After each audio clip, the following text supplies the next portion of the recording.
Come a little closer and lend me your ears. Don't worry, you keep yours while I keep mine. In each episode, we'll dig into the major stories, uncover the truth, and retrieve gems from Yada's blog. We'll discuss what's right, bark about what's wrong, wag our tails at the thrill of discovery, and take you on adventures through the exciting world we live in today. So, fasten your curiosity leash and get ready. Right then, coming to you with another episode of the Yada's Vlog on a Blog. Tomorrow's news, disseminated today. Let's dive in. Oh, we are in luck. We have Roger B. with us along with Kevin, because we're going to begin today's story with a very deep dive. And the deep dive is, see that fellow with his face all blurred out? As it turns out, he is a special forces from Ukraine who operated under orders of none other than Zelensky to blow up the Nord Stream pipeline. And they've got him absolutely dead.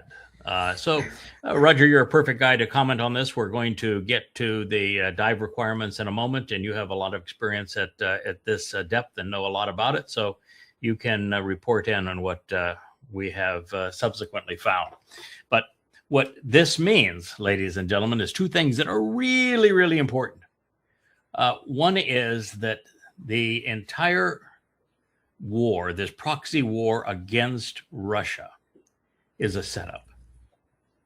And this occurred before the war began, and it was the Ukraine government that orchestrated the destruction of the Nord 2 pipeline, which would have been able to provide inexpensive energy to Europe and keep that continent's economies going, and to promote this myth that it was Russia that was the aggressor, as opposed to the truth, which is that the United States using Ukraine as a proxy. Zelensky was the one who gave the order to blow up the pipeline. Now, that also means that not only is Zelensky willing to lie, because he has repeatedly and continues to blame the Russians for doing this when he, in fact, did it. So you can't trust anything that comes out of the man's mouth, which should have been obvious to everyone. Also, that the first act of war, this is a criminal act of war. It's a war crime, that the war was initiated not by Russia, but by Ukraine, and that changes everything. And next, it means that the grand liberal poobah of journalism, Seymour Hersh, was wrong. He got played when he claimed it was Joe Biden who authorized this in American special forces. He got played. So that's pretty embarrassing for him. And it's also exceedingly embarrassing for Europe. What in the hell are they going to do now that they have cast this false scenario that Russia was the aggressor when the war was started by Ukraine? Their economies were tanked by Ukraine, and subsequently they've been getting billions of dollars to further destroy their economies while putting themselves at the precipice of world war against Russia, which was instigated by Ukraine. How do you deal with that? Now, if you're Europe, right? And oh, by the way, this bum there on the cover that was all fuzzied out, they call him K. We'll go and reveal his full identity, but he was an armed participant in the regime change operations that were deliberately sponsored by and attended by, armed by the United States to overthrow the pro-Russian government in Kiev of Ukraine. He was an armed participant in them. It even undermines this peaceful notion of a popular uprising, yes, to throw off a tyrannical government. It's all a lie. Everybody's been lied to.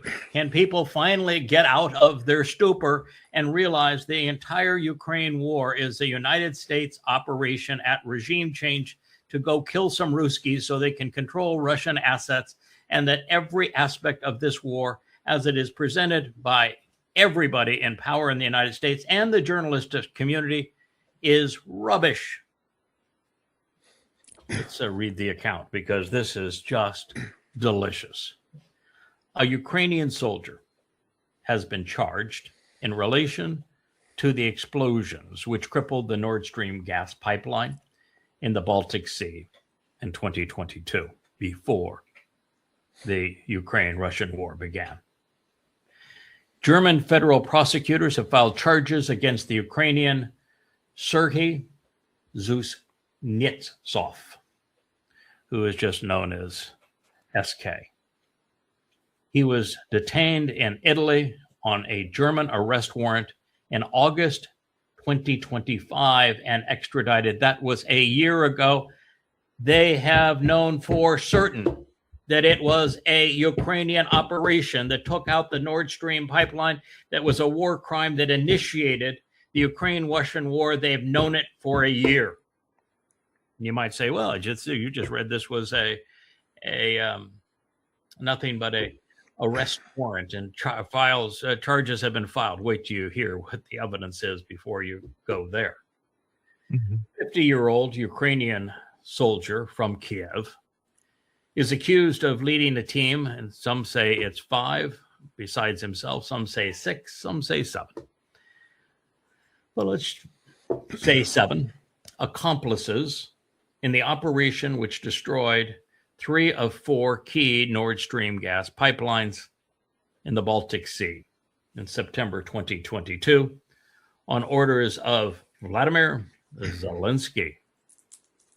The pipelines, of course, transported Russian gas to Europe, and because of Biden wanting to sanction Russia for a war that the United States instigated, they were sanctioned, and therefore there was no gas in the pipelines at that moment.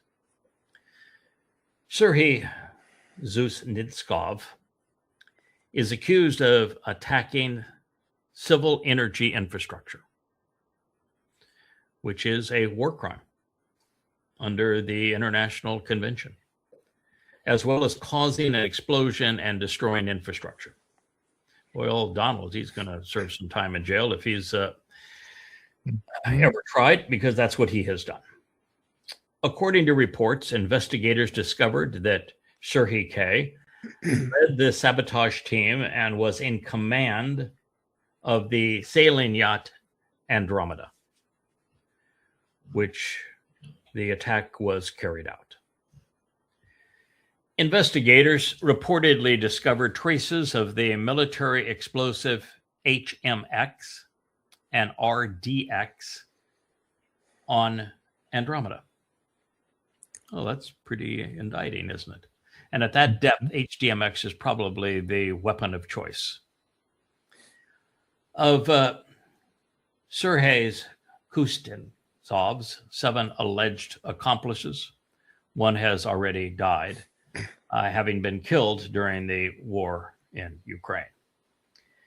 The evidence against the defendant is reportedly overwhelming. For instance, SK is alleged to have incriminated himself in an intercepted phone call made while in custody in Italy pending extradition.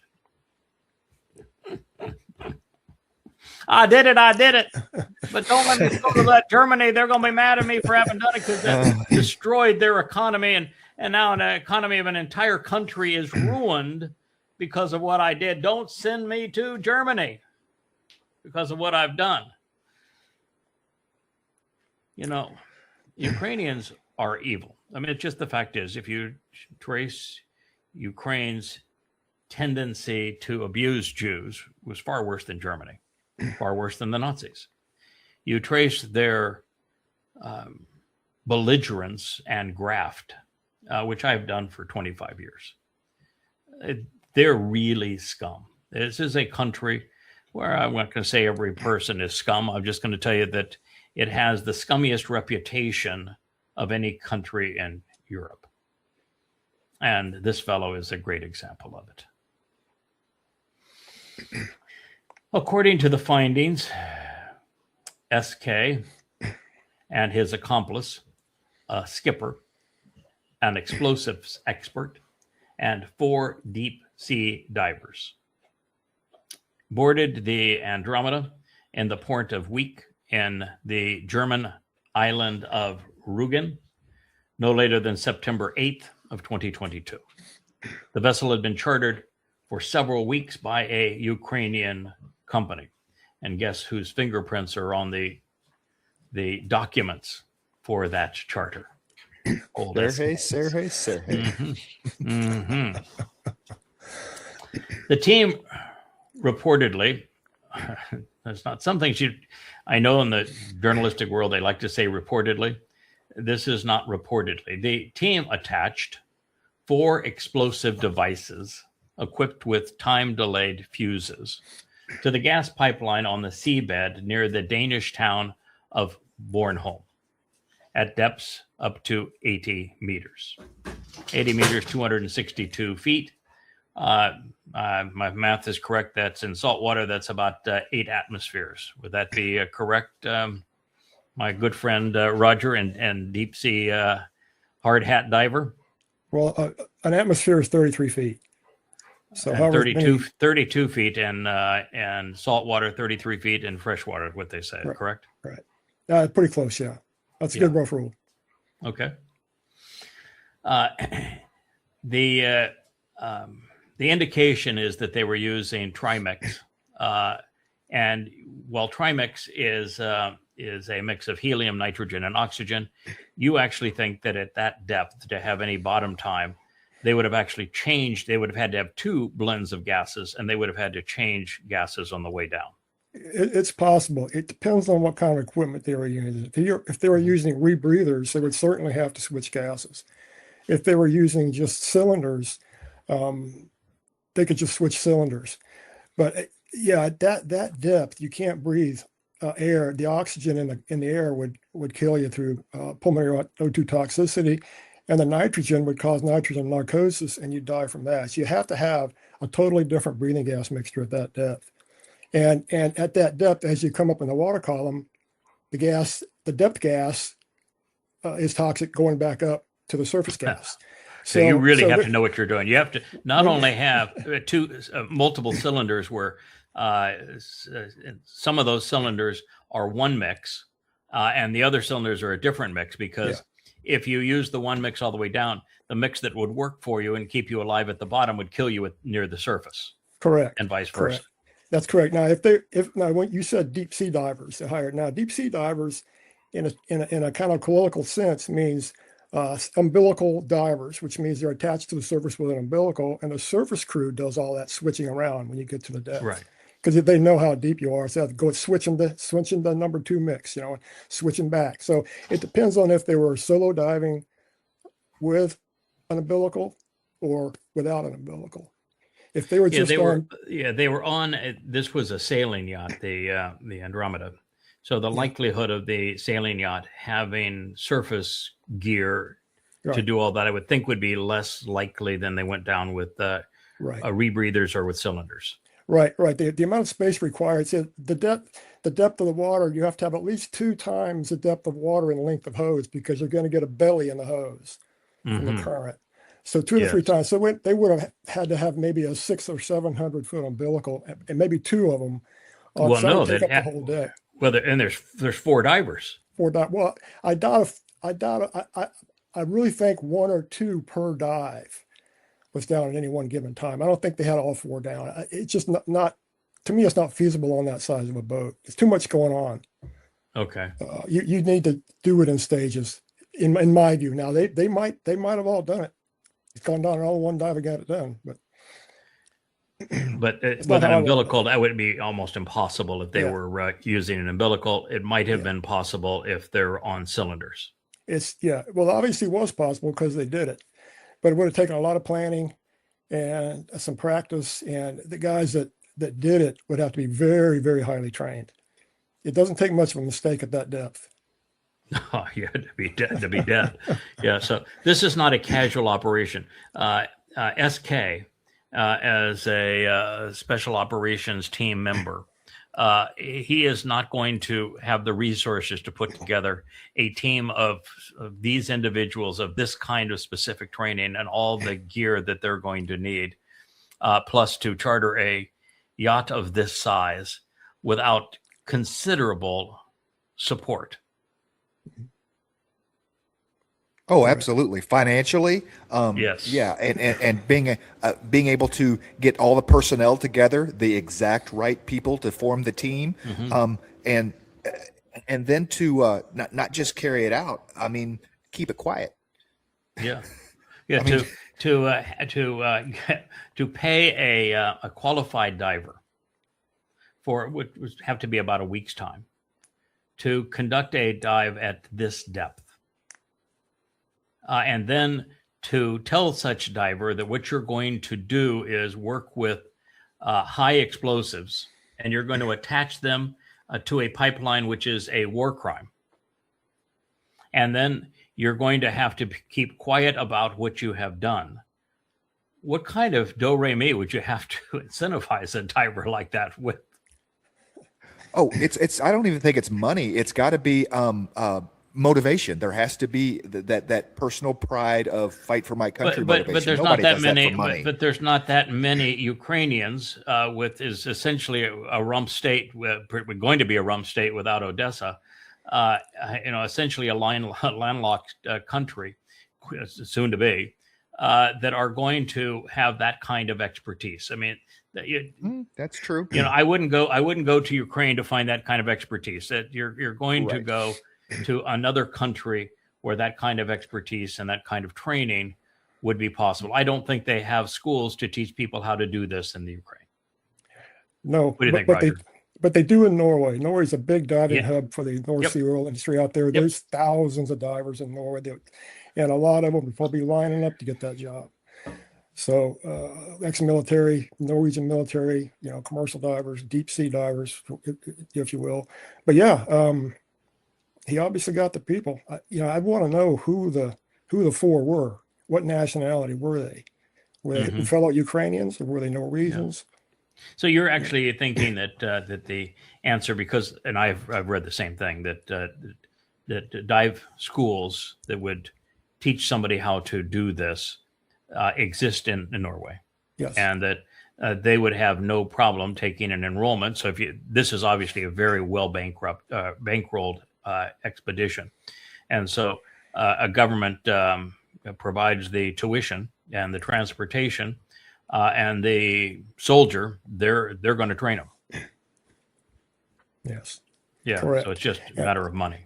And that's correct. And if you were to hire a commercial diving company to come out and say they were going to service those pipelines for some reason, take photographs or measurements or whatever they're going to do, that's $100,000 a day charge to do that for a two-man crew with two support people.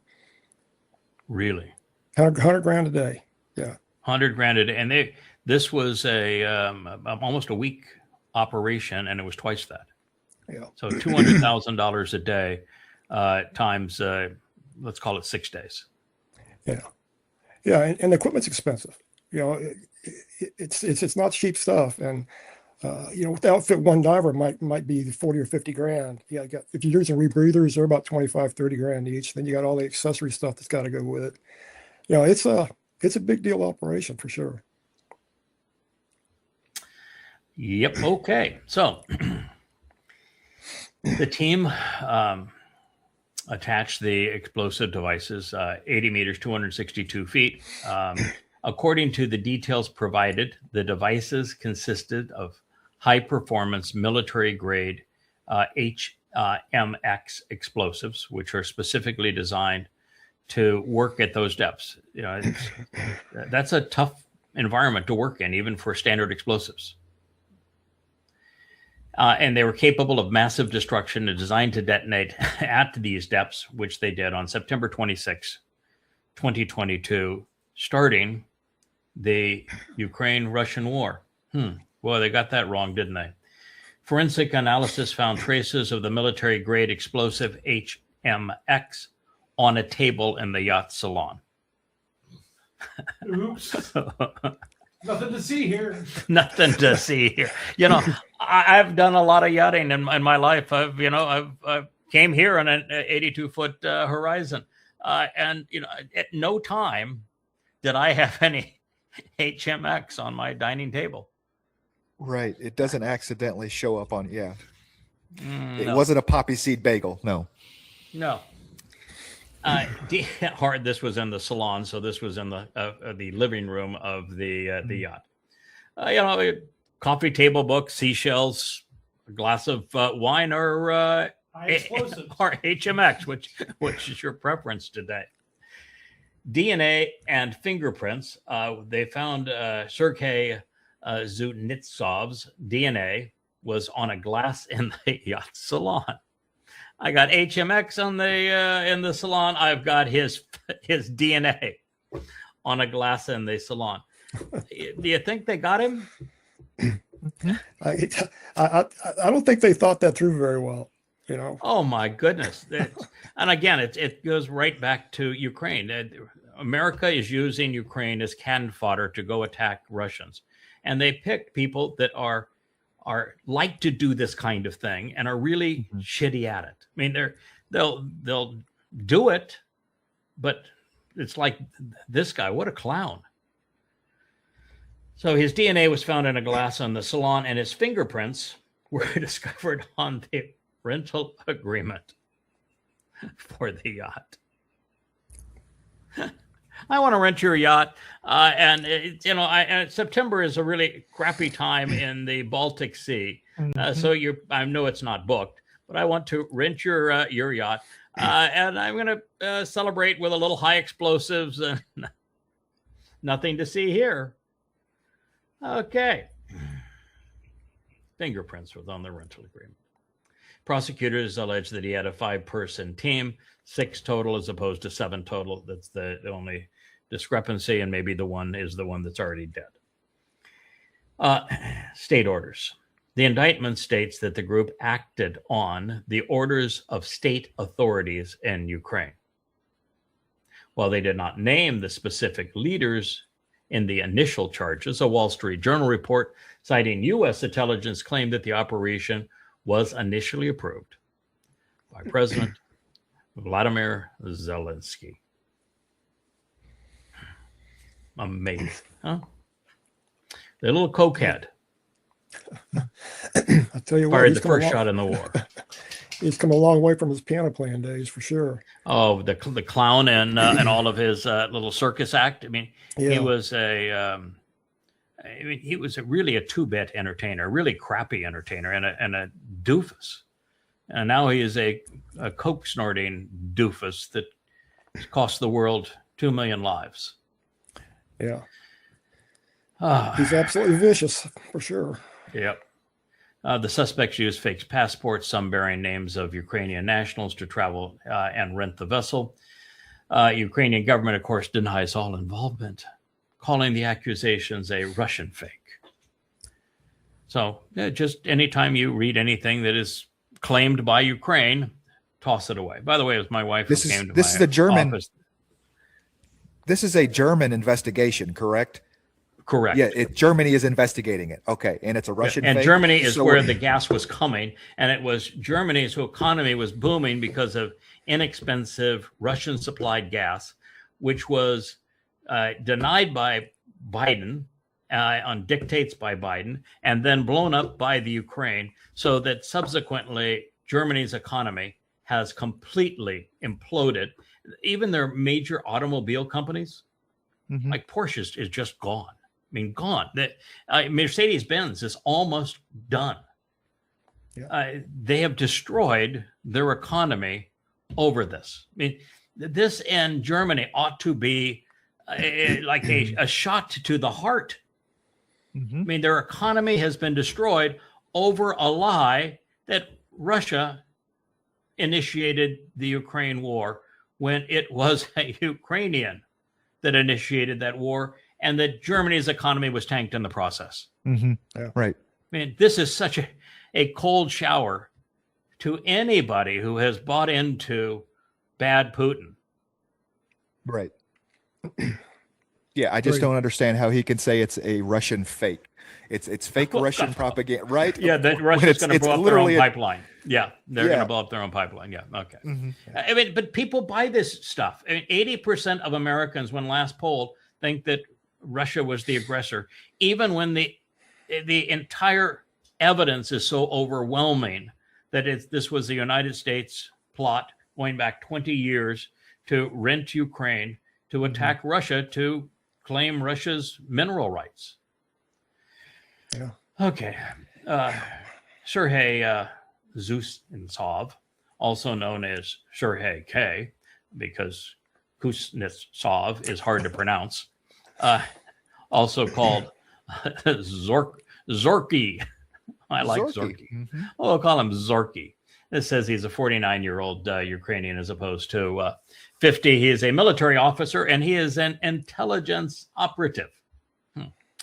Born in 1976 to a military family, Sorky grew up in Zhytomyr. He has a military education. His entire family was military. He entered the military academy there, which was the last of the Soviet recruitment centers in the Ukraine. He attended the Institute for Personal Training in the Security Service. Special, this is all spy stuff of the Ukraine. An institute that taught him foreign languages and international law. So he's going to know all about the fact that blowing up energy infrastructure is a war crime. He served as a student group commander alongside a fellow named Roman Chervinsky. Roman Chervinsky became his commanding officer. And he is, by all reports, the mastermind behind the Nord Stream operation, the one who got Zelensky to approve it. He was an active participant in the 2004 Orange Revolution and the 2014 Revolution of Dignity, where he took up arms, and the final ouster of President Yanukovych. Following his father's death in 2004, he adopted the strict vegan lifestyle. So he's a purist. That Revolution of Dignity in 2004 was funded by the United States. It was inspired by the United States. The CIA wanted regime change because they wanted the IMF to be supplying the loans because Ukraine doesn't function on its own. And they wanted to replace Russia. They wanted to control Ukraine. And this goes all the way back to George W. Bush, as they said, we're going to force Ukraine to become part of NATO and destabilize Russia as a result of this. And this revolution, which is pictured in the West as peaceful people and those Revolution of Dignity, no, they were armed by the CIA. It's the same thing as the rebels in Iran. When they say the peaceful protests in Iran, they were armed, and they were armed by the CIA of the United States. And at the time this was happening, you had the undersecretary of the U.S. State Department on phone calls talking about how they were going to replace that government.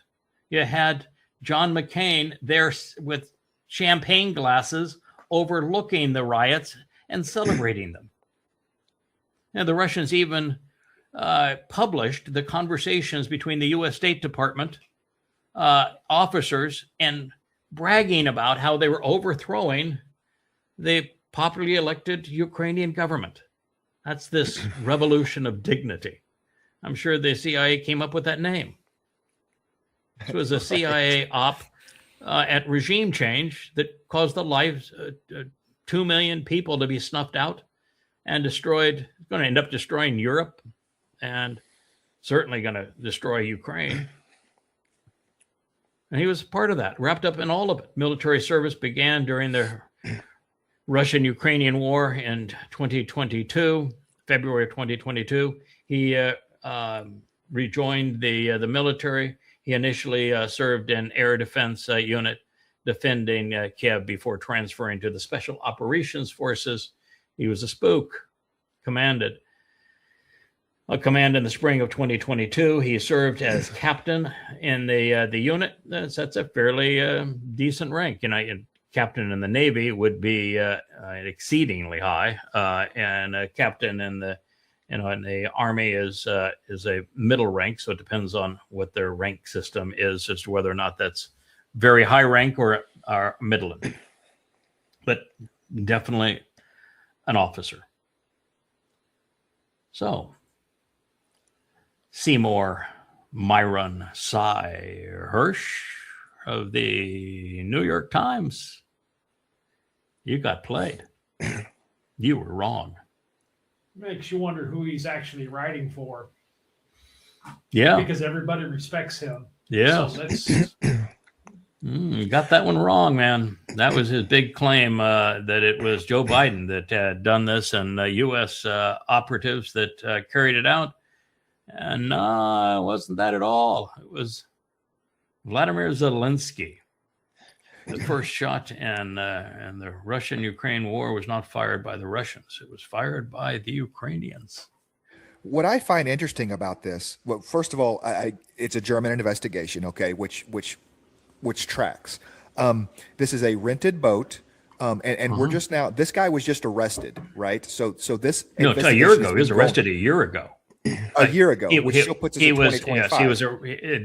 The Germans found out that he did this. The Germans knew that he had done it over a year ago, and he had gone to Italy. And so over a year ago, it was the Germans that had the Italians arrest him. He was in Italy. Okay. So they've known this for over a year, which also tells you that in the Baltic states, they conducted their investigation and then they didn't reveal what they had learned. So they all this publicity. We're having this big investigation on the destruction of the Nord Stream pipeline, and then they didn't disclose what they found.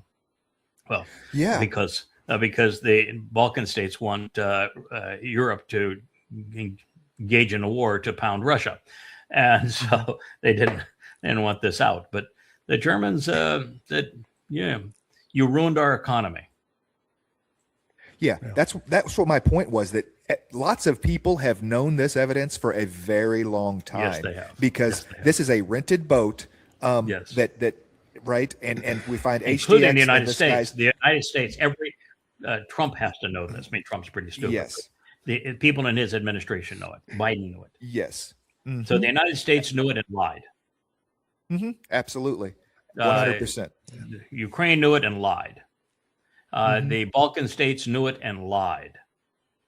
And because of this investigation, so did the head of every European country. They knew it and lied. Mertz, you are done, pal. You are just done. Goodbye. They secured this evidence within days of the Nord Stream pipeline, of the explosion. They had to have secured this evidence within days because otherwise right. That's true.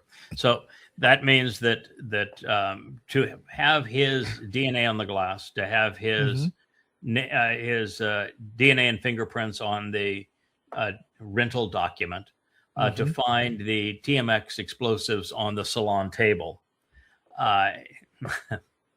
there is no chance that there was any lag time between the September 2022 blast and the subsequent finding of all of this evidence. They knew it. They knew it immediately afterwards, and have funded a war that has killed 2 million people as a result of perpetuating a lie. Right. That ought to take, if you were, Donald Trump should be impeached over this. Joe Biden should also be arrested, even though he's senile, and there should be consequences for this. U.S. High Military Command, same exact situation. Zelensky should be done. The war should be over. Apologize to the Russians. Build back the damn pipeline. End the war. Stop fueling the Ukraine. Disband the CIA for starting this whole mess. And everybody just come clean and apologize. And they have known it for 4 years. Yeah, absolutely. I just curious with this coming out now. A few days ago, there was a Ukrainian billionaire that was attacked in Monaco. Monaco's first so-called terrorist attack ever. Someone left a Monaco, right? I mean, this is a nice place. Someone left a backpack bomb on this Ukrainian billionaires who had fled Ukraine. He was a real estate guy, Aleph, real estate holdings or whatever, but definitely someone would had the means to launder the funds from a state operator to a non-state operator. When it's the president of the country that is approving it, and his special forces that are carrying it out. You don't even need to, at that point, there's no purpose in laundering. You don't need to launder at that point. Right. But yeah, Monte Carlo has become the hangout for the Ukrainians who have been standard Ukrainians with all manner of graft. About 30% of the money that Europe and the United States gives to Ukraine to go kill Russians is stolen. And it's invested all over Europe and particularly in places like United Arab Emirates and Qatar and places like that. And they're driving around in multi-million-dollar cars and living in multi-million-dollar penthouses and multi-million-dollar yachts. This whole thing has funded a lot of cocaine, a lot of yachts, a lot of fancy cars, a lot of villas around the world. Zelensky included. The whole West has been played for a fool by this. Oh yeah, it's a shakedown operation for sure. I saw the same article. I think they mentioned in there that the attack was planned and directed by Ukraine. Zelensky wanted the guy dead. Oh, really? The Monaco. Wow. Yeah. I hadn't heard that. Yeah. Well, what happened in the Ukraine, I think it's within the last week, is that there were 7 very high-ranking Ukrainian military officers, general flag officers, and other government officials who were executed by Zelensky because they tried to assassinate him. This was the same coup that insiders tried to assassinate Adolf Hitler. Same exact thing. They realized Zelensky is so destructive to Ukraine, and Ukraine's going to be destroyed because of him. So they did everything they could to kill him. And his response to those who tried to assassinate him is the same as Hitler. He's rounded up everybody and blew their brains out. No trials, just immediate execution. We're really dealing with scum here. Yes. Those places when I was all people flying the Ukrainian flag and go Ukraine, and we support Ukraine. I said, go to hell. I mean, Ukraine is scummy, has been going back 4 or 5 centuries. And it is the worst in terms of anti-Semitism and carrying out torturous events, throwing little babies against walls in front of parents to crush their skulls and in killing thousands of people at a time.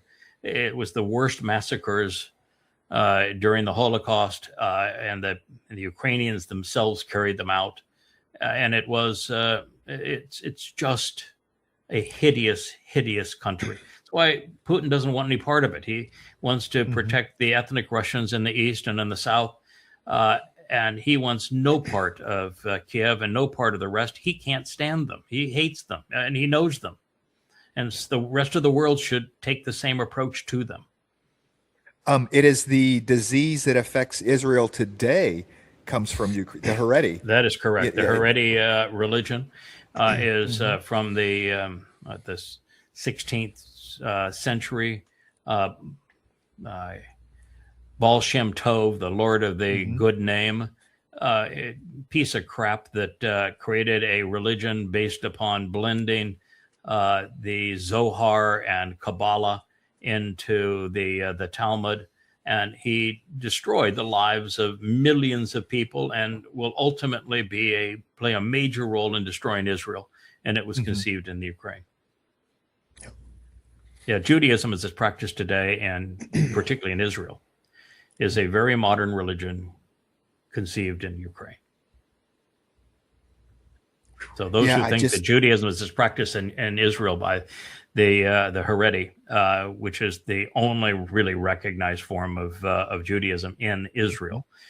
Reform outweighs the ultra-Orthodox United States, but those guys with the black hats and the weasel hats and the morning suits and all that sort of thing that are protesting against having to defend their country and the IDF, that is a religion that does not go back very far. Its roots are in Ukraine a few hundred years ago.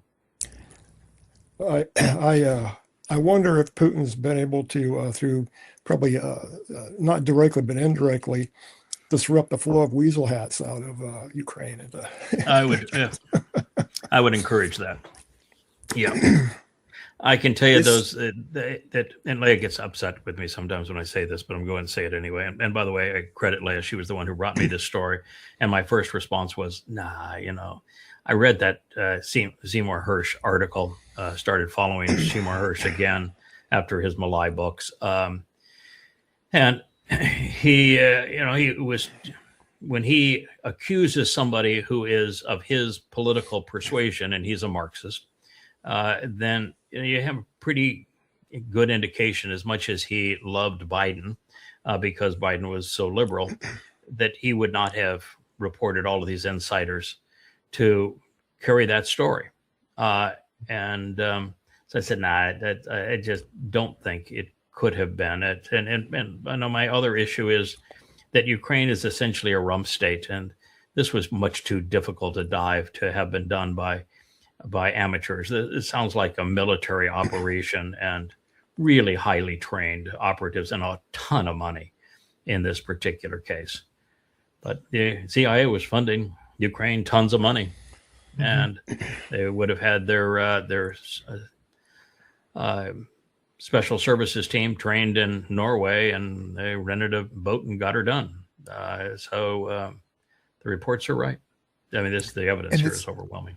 And this almost seems like for lack of a better term, olive branch to Russia, as far as Germany saying, hey, look, and we're releasing this information, not keeping it silent, so that our public can know, and that we can start forming this gradual public opinion against this Ukrainian war. Hey, we were all fooled. Ukrainians bad. Let's just close up shop and let Russia, and well, leave, the trouble with Ukraine that, of course, alone. is that Merz has been the worst of the trilateral heads of Europe, calling for European war against Russia. So that works against that. The second part is that you would think it would be an olive branch in the sense that there was the assassination attempt on Zelensky this week, and this is enough to call Ukrainians, any decent Ukrainian at this point, has got to say, oh, what scum we are. We started this war. And it completely undermines any argument of Russia started the war. No, the war was started by Ukraine, but instigated by the U.S. And this particular guy was armed as a participant in the revolution that was funded by the U.S. State Department and CIA. So the cat's out of the bag, man. Deal with this reality. Stop this damn war. Stop supporting Ukraine, and bring it to a close before Russia nukes Kiev and then begins to nuke Europe. You lied, and the fact that they have known for all of this time and continued to lie against Russia. What does it say about that the two blondes that blabber against Russia at the European Union head? It says that they're all just lying scumbags. Merch, this has to be the end of him. Has to be the end of Zelensky. You'd think. Has to be the end of Macron. All of them. Yeah. You can't deal with this any other way. The evidence is undeniable. It's Ukraine that started the Russian-Ukrainian war, and you've known it for 4 years, and you've lied about it. And 2 million people have died, and you bankrupt your economies. It's a man. It's a bitch here, man. This is a tough one. It's tough. The Nord Stream operation. looking at it from a broadly that I do sometimes, it was a sloppy operation. In This my was, view. yes. And an ordinary 2-bit household break-in hours thief knows better than to leave fingerprints all over the place when he breaks in something. So I think they got lucky, and with it could have gone bad just as easily for them. He could have lost all the divers. Yes. But it succeeded, and that that toppled over another domino. Yeah, except they got caught immediately afterwards, and the world lied about it. Yeah. I mean, there's no chance when they got caught immediately after, which it had to be because of the accumulation of this evidence. Yeah. There is no chance that the U.S. didn't know about it and that the heads of European states didn't know about it. Absolutely. With the amount of Russian activity that takes place in the Baltics, with the amount of the other navies that takes place in the Baltic Sea, right? You're telling me that they can't roll back satellite tape and see we know where the Nord Stream was blown up. Okay, we know what day it was. They can't roll back satellite tape and see what floating vessel was setting right on top of. It was probably blown up. It was timed fuses. So it was blown up a week after they set the fuses, so they get out of Dodge. The Russians, though, have stated that it was a Ukrainian operation from the beginning. So they knew that this was the case. But the Russians were wise not to interfere with the collection of evidence. Because they would have been accused of planting it. Right. Well, pipelines like that are relative in that shallow water like that. They're relatively easy to repair. Pipeline repair barges working around the world all the time. The fact that no repairs have even been attempted is Putin's kind of jab. Well, we're not going to fix it. You want to fix it yourself. That's right. So, yeah. And part of it is that the United States is a bully. And the United States told Germany, you're going to ruin your economy over this, but you're going to obey us. And Germany capitulated and obeyed the United States and ruined their economy over it. That's the reason Germany didn't fix it. Wonder if it's too late now. Too little, too late, Oh, no, you can still fix it. But, when your country's leaders have lied about something as fundamental as that Russia instigated the Ukraine war, and you have every media outlet in the world parroting that stupidity, and the presidents of the United States and the military and every media outlet in the United States parroting the same lie, which is pervasive on social media, that Russia instigated this war. In fact, even if you fact check this, and I read probably 10 articles on it, everyone talks about Russia instigating the war. And what this proves is, no, they did not. Why can't people think? This war was started by a criminal act and a war crime by Ukraine, with the full knowledge now of the West and at the orders of Zelensky. And this guy that perpetrated it was one of the armed combatants armed by the CIA in regime change that instigated the war. Yeah. I wonder if he'll ever see trial. I wonder if he'll ever have testimony in an open courtroom. Oh, you think somebody will kill him? I just find it interesting. They either have to pay him for him not to, and take care of him. Lee Harvey Oswald come to mind? Exactly. Something of that nature. Yeah, absolutely. However, it doesn't change the fact, though, does it? It doesn't change the fact. It doesn't change the fact. The facts are now known. Right. These are not happenstance. These are not, oh, well, that's circumstantial. Right. No, there's no circumstantial evidence here. This boy was not ready for prime time. He was a Ukrainian. Yeah. Yep. Okay. Back to other lies. Can we not watch this one? This no, we're girl not going to watch it. My head hurt. Watch it. Okay, she makes my head hurt. But I just want to say. So she has these things. You can't trace back to Christ. Well, the first thing on that list is Christ. Christ. There isn't any evidence that there was a Christ. None. There is not a single historical record of any kind that a man God arrived on earth. Mhm. Not one. And you'd say, oh, what about, Josephus? He wasn't even alive at the time. He hadn't even been born. And the oldest witness in the language that he wrote the history of the Jews dates to the 9th century. And on top of all of that, he was a traitor and he lied about everything, including Masada. Right.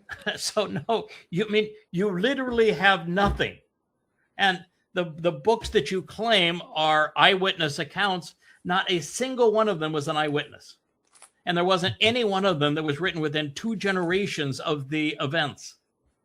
And the first 2 that were written are part of Paul's posse, and Paul was just a criminal. He was a buffoon. Talk about sloppy.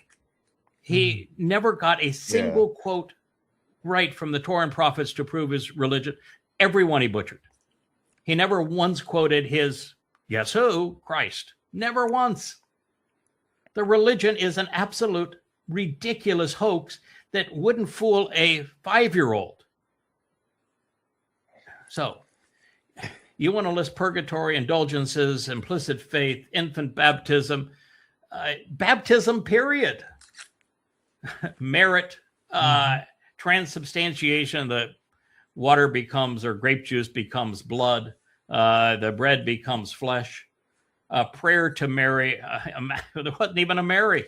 There was no Mary. Mm-hmm. The whole thing is a lie. So, they took a historical. Go ahead. They took a historical event and Mhm. turned it into this just horrible fairy tale. Correct. There is a historical fulfillment by crucifixion of Passover in Jerusalem in 33 CE, which happens to be your 4,000 Yah. And there are eyewitness accounts of exactly what occurred, written 1,000 years before it occurred, that specifically describe the pain and death by crucifixion 600 years before crucifixion existed and 700 years before Rome existed. And it was written by Toad, the man who endured it, because it was written in first person. Mm-hmm. So the lie that is Christianity is so pathetic. And you don't think I'm being unfair to Christianity? Then you go to yahowah.com, read or listen to. Now you can listen to them. We have talking books that are real page turners. Go to the books, go down to Twistianity. There's 5 volumes. You can listen to them. You can read them. They're all for free at yahowah.com. And you read them. And then you send me a note. You can find out how to reach me on the site. You send me a note, and you can apologize if you're saying that's unfair. My Jesus, he's real. He was really God. Well, there was a God. God became a man, and men killed God. And then my God, he came back to life. Oh, what a bunch of nutcases. It's nothing but the product of identity theft.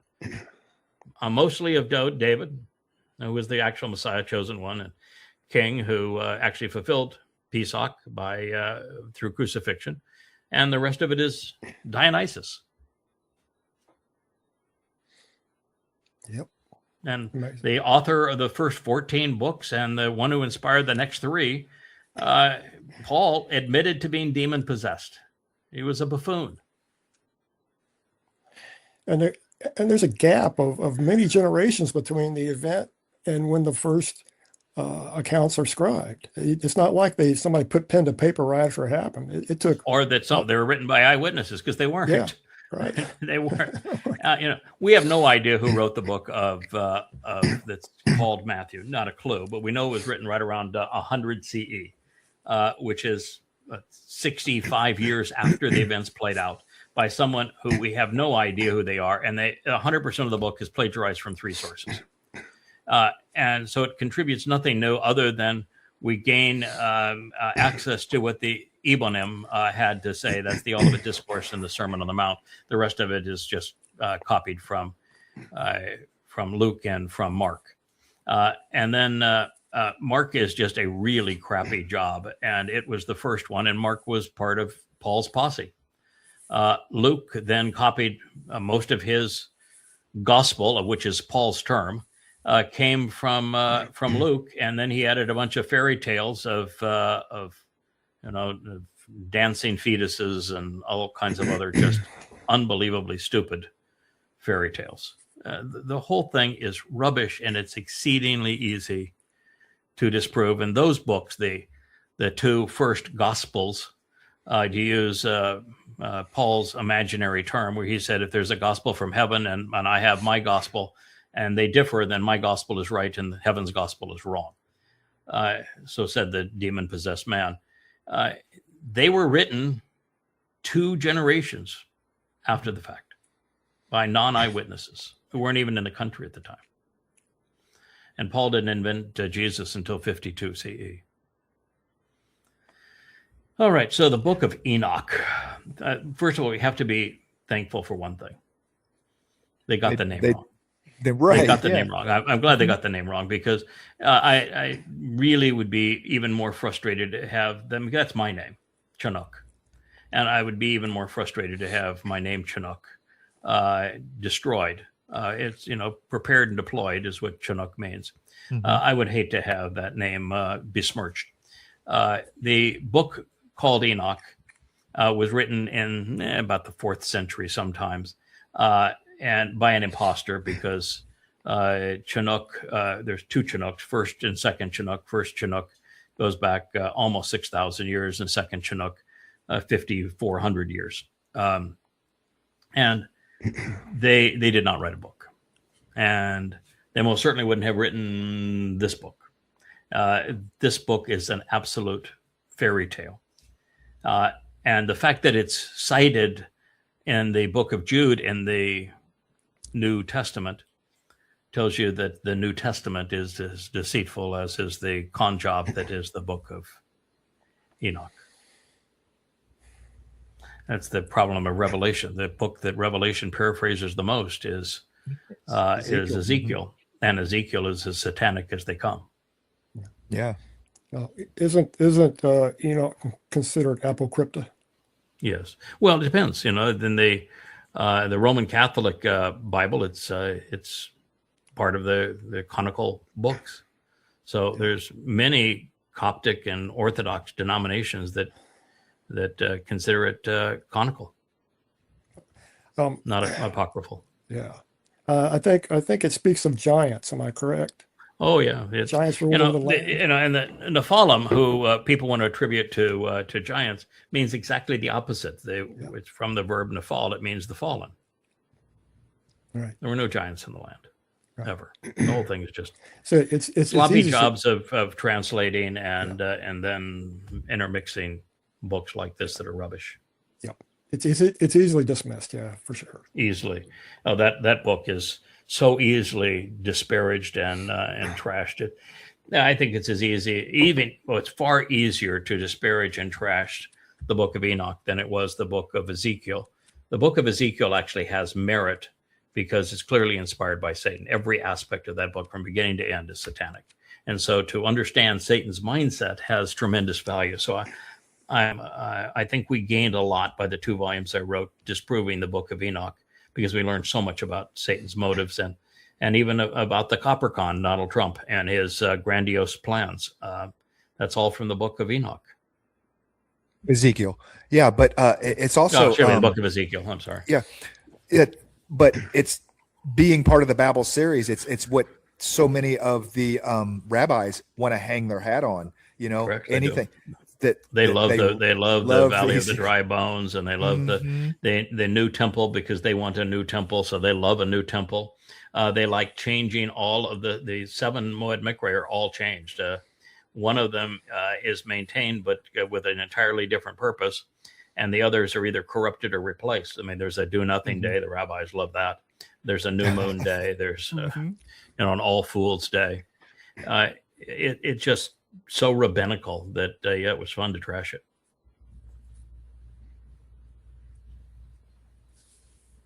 Esther, by the way, is the other book that the rabbis love. And Yeah. there is no correlation between reality and the book of Esther. It's also historical gibberish. All right, so he wants to know, is it wrong to disobey God's diet laws? Well, I'm gonna go in and eat some baby back ribs. Well, so how many laws does God have regarding, well, let's just start with anything. Zero. Zero. Yeah. Does Torah mean law? Nope. No. It's teaching guidance, doesn't it? And so how many dietary laws are there? None. Well, None. All right. So God talks about food in 3 different places. And one of those places, Moshe comes right out. Now, Moshe would be an inspired spokesperson from God, pretty assuredly, wouldn't you say? In fact, if Moshe is not an inspired person from God, then you can't have any of this, can you? Nope. Got to throw it all away. There is no Torah without Moshe. So if Moshe says it, it has to be as valid as anything else in the Torah, correct? Yeah. So doesn't Moshe go on and on and on to say, you can eat whatever you want? He just says, I only have one, God's got one hard, fast rule. You can eat whatever you want, whatever your heart's desire, whatever you think is good. You can eat it, clean or unclean. You go ahead and eat it. Only got one rule. What's the one blood. rule? No blood. No blood. Which makes the Roman Catholic Eucharist look like and regular Christian communion. And Jesus, this is my body broken for you, and this is the blood spilled for you. It makes it look really stupid and pagan, doesn't it? The God says, don't do that. It's satanic, yes. Yeah, it's satanic. Don't do that. He says, don't drink the blood. Why? Because blood is, he says, is sacrificed to save your soul. Pesach and Towrah, the lamb and the bull. That's the message there. But he says, eat whatever you want. Then when he goes to the 2 places where he says, this is good for you, this is not good for you. I've lost the stream on one of these computers. I don't know what the deal is. Oh, it came back. This is good for you, this is not good for you. What he's talking about there is, this is healthy for you to eat. This is not healthy for you to eat, but you can eat whatever you want. And from that time that was revealed, which would have been 3,440 years ago, until about 50 years ago, everything that he said, you shouldn't eat this, this is not healthy for you, was not healthy. The sea creatures, waterborne creatures, they said don't eat. They're cleaner fish, cleaner crustaceans. That means they're the garbage disposals of the oceans and of lakes and of rivers. And that stuff still carries warning labels for pregnant women. All of this stuff still carries warning labels for pregnant women today. Right. And there's about 8 serious diseases that are passed on and have been from a pork, because a pig will eat anything and their stomachs don't work properly to digest it.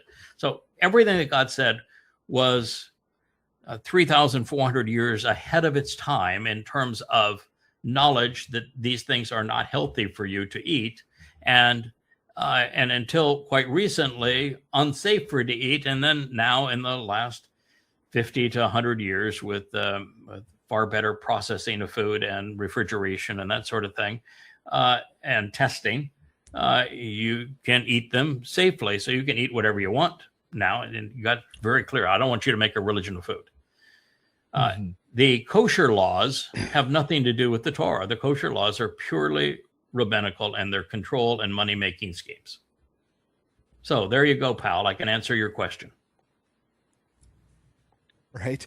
Oh, this guy wanted to go all the way back to the garden for his proof, right? About God gave Adam and he, of course, he says Eve. He has no idea who Towrah is, right? Right. One law. All they had was one law. What they didn't have a law. It wasn't even a law, because God said you can eat from whatever you want. You can eat whatever you want. He just says, if you eat from continue to make a practice of eating from the tree of knowledge, in that day you're going to die. And within that allotted period from a a day pursuant to the Torah, Adam did, and Chawah died much before that, and so in fact it was, I think, within a matter of 40 years of 1,000, he did, and even with Yahowah, the instruction was given in the imperfect, which is make a habit of it. So he could have munched down on the fruit of the tree of knowledge and just set it down, and Yahowah wouldn't have given a hoot about it. Just stop. But no, there was no law. You're wrong. But, such is the truth. Case with everybody who professes religion. And so you don't have a Torah class there, Mr. Merritt Island, Florida. You're just making a fool of yourself, and you're embarrassing yourself, and you ought not do that. You don't know what you're talking about. I can tell you the first part, though. I can tell you the first part. The first 3 words he got right. It is wrong.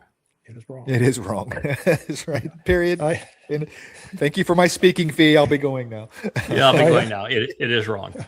They do make a good filter, though, for the religious. This is a great it is filter. Oh, I like it because they a bunch of the women in that Mother Goddess cult, they have really gone out of their way to attack me based upon my conclusion, based upon translating the words of Yahowah accurately, that you can eat whatever you want, and they hate that. They much prefer to be religious and play by their rabbinical rules. And I've translated what God said. I'm going to go where the words lead. He says you can eat whatever you want, and he only listed foods that were not good for you and foods that are good for you, and that was true until about 50 years ago, where now you can eat anything you want and it's not going to be a problem. I was in the grocery store a while back, and I turned down an aisle, and in a cart ahead of me a little bit, there was a Hasidic Jew man. He had all garb on. It's full garb, black suit, hat, everything. Looked like he was in his late 70s or 80s. And he was pushing the cart along. He was twitching. His legs would twitch. His body would twitch. His head would twitch back and forth. His guards would go like that, like that. I'm like, is this guy having a stroke, or is this some kind of ritual? I don't know. It was something. Yeah, my view is, and that's what I said, Lay gets mad at me when I say this, but the people that creep me out the most, if I were, I have a more disgusted reaction to seeing Haredi men dressed in their, whether it's their weasel hats or their black hats and their morning suits and their little curly cues and their boxes on their heads and on their arms and all of this kind of thing. I'm more repulsed by them, and I think they were a greater threat to Israel than anyone else. I'm disgusted by a woman in a hijab. I'm disgusted by a Muslim man. I know the nature of that religion. I know why everybody should be disgusted by all associations with Islam based upon what the Quran actually says and who Allah was and who Muhammad was. And it is repulsive to me. If I see a woman in a hijab, I will always look the other way, and I will snicker, because to play religious dress up to a man who is a pedophile and a rapist seems like a really bad idea to me. It's just that of all the religious dress up, and I'm disgusted by the Roman Catholics, the popes and the cardinals and the priests and all that sort of thing. But I don't think there's anybody as negative, as wrong as the rabbis of the Haredi cult or of just Orthodox Rabbinic Judaism. And the rabbis are really the cause of the cult of Christianity and the conspiratorial cult of Islam. They created all 3 religions. Just you talking about that just brought a thought to me. I have never seen, you never see video evidence of Haredi women. Do they exist? Anytime you see Haredi, it's always the men out doing something, marching, protest, or even in the Minions, and when they're dancing together, inside their yeshiva, and you never see. Yeah, you never see. One of the ways you can always tell how evil a religion is to how subjugated and oppressed women are. And, a Haredi man will begin his day saying, thank God I'm not a woman. Right. It's a very oppressive. Women are ostracized. They're segregated. They're a woman, a Haredi woman, in fact, an Israeli woman can't even get a divorce with her man's approval. There's a reason that Islam's scriptures became so misogynist. That's because that huge portions of the Quran came from the Talmud, and rabbis in the Talmud are misogynist. And so, they created this mess, and it's a shame what they've done to women. Shame what they've done to their children. God, that was God's condemnation. He said, you've corrupted your sons to the third and fourth generation. And typically when he says sons, he means children. So you've corrupted your sons and daughters to the third and fourth generation. Perpetually. There was but they do YouTube exist. Video. They do Haredi exist. women do exist. Okay. That's okay. why without Haredi women, there wouldn't be Haredi babies. So they exist. They just have to stay in the house, and they can never be seen. There's a they YouTube dance with video. other men. In fact, they can't even. And if a Haredi does want to join and somehow participate in the IDF, which is a really bad idea because they're not educated. They're not schooled in math. They're not schooled in language. They're not schooled in history. They're not schooled in rhetoric. They can't think. And their special diet and their special clothing and their special everything and their special prayers, they're just a waste of humanity. They're parasites. But they cannot even be in a crew like a tank crew that has a woman in it. They cannot be in proximity of a woman. And so they're having to say, you've got to have tank crews if you're going to have Haredi that have no women. You've got to commit to there'll be no songs. You have to commit to the special diet. You have to commit that there'll be no women in any company that's anywhere close to a Haredi man. Wow. In Islam, it says that a woman is filthier than dirt. If you touch a woman, you must go and take a dirt bath. So a woman is filthier than dirt in Islam. And same with the Haredi. I can remember a while back I saw a video about a Haredi woman, how to make bread. And she was bald. Yeah, completely bald. 100% of Haredi women, when they're married, have to shave their head. And it's because, the hair is kind of the crown of a woman. And they, just to demean them, they force them to shave their heads. Yeah. And then they have to dress up in virtual tents.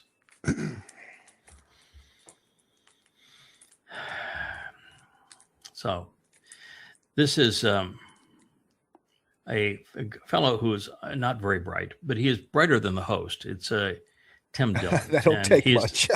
Yeah, that doesn't take much. I mean, this is Joe Rogan and Tim Dillon. That's the picture that they have on the front. It's monkey see, monkey do. Joe Rogan is just a very odd duck. He is. If you try to listen to him, he is clearly not a very bright man. He's not well read. He's not well spoken. And so what he does is he tantalizes his audience by conspiracy. And his favorite conspiracy now is blame the Jews. And it's because he doesn't want to be blamed for anything. He doesn't have the force of personality, for example, of an Alex Jones that will spew his own conspiracies. What he does is he has somebody sit in the other chair and he lets the person in the other chair talk, and then he might chime in on occasion. And that's what this one is. This is a whole diatribe where Joe Rogan does his thing, and he introduces Jews in a negative way of saying that, prior to 10/7, I didn't know that Jews controlled America. And what 10/7 has to do with Jews controlling America, only Joe could tell you.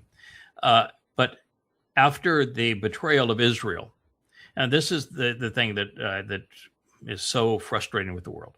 Just as I said, what we've just learned about the Nord Stream pipeline, and that the Ukrainians committed a war crime and began the war long before the Russians invaded.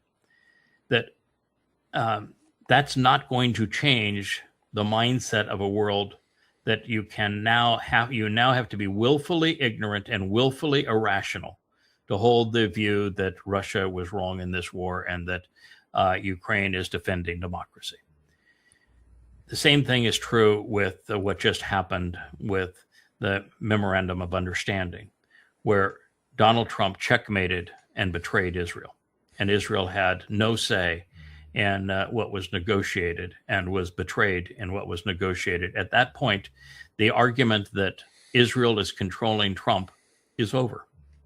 Mm-hmm. And if you think otherwise, then you're just ignorant and irrational. And here's Joe Rogan on a recent program promoting this lie. And it just shows that they are not thinking. And he has this clownish guy that weaves this story that plays into the mythos of the vast majority of people on social media who have miserable lives and are looking for someone else to blame. Now, this particular fellow takes a "I'm holier than thou" attitude, and he says, I'm not among the others. And he doesn't use conspiracy, but he says, I'm not like the others who play the victim card. I hate it when people play the victim card. Conspiracy is all the victim card. That is what conspiracy is. It's I've been victimized. My life is miserable. And it's because of these other people who have made my life miserable. And it's typically blaming the Jews for making somebody's life miserable. That's the victim card. He says, I don't go along with that victim card. But then he goes and talks about how he's been victimized by the Jews. So I don't play the victim card, and I won't promote conspiracies unless, in fact, the conspiracy is by the dastardly Jews, and well, they've got it coming. Yeah, Joe Rogan, of all the things to bring up, it wasn't until 10/7 that I realized that Jews controlled everything. What happened on 10/7? Were the Jews controlling everything when Hamas came in and killed 3,000 Jews? Yeah, they controlled nothing. Now, there is a real problem when we're on this subject. There's a real problem with 10/7. And Israelis are beginning to scream because they know that Netanyahu worked them into a trap. And deep down, Israelis know now that it's checkmate and Israel as a independent Jewish state's done. There are no moves left. And that person to blame is not just Donald Trump, who betrayed them, who we told them was going to betray them 2 years ago, but also Netanyahu.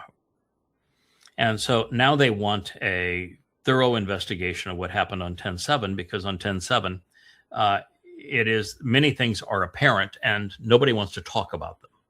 Mm-hmm. For example, there were the Shin Bet and the Mossad and the government itself in Israel had full copies of Operation Alaska Flood. They had the full pamphlet. They had it a month before the attack. They received a phone call from Egyptian leadership saying that it was going to occur days before it occurred. Very substantial numbers of the IDF personnel, lower ranking individuals that were along the fence line, told their superiors that there is evidence of a massive demonstration somehow and training for a mission that looks like it's going to try to breach the defenses here that's ongoing in the many days preceding 10/7. When 10/7 occurred at 6 o'clock in the morning, and they just ran bulldozers through the tank and cut the wall and started flooding in tennis shoes and walking into Israel. First wave was about 2,000. Second wave was 4 to 6 hours later with 2,000. And the third wave was 4 to 6 hours after that with 2,000. Israel didn't respond. Mm-hmm. They didn't launch the Apache helicopters. They didn't launch the A-10 gunships. They didn't roll any armored personnel carriers. They didn't bring in tanks.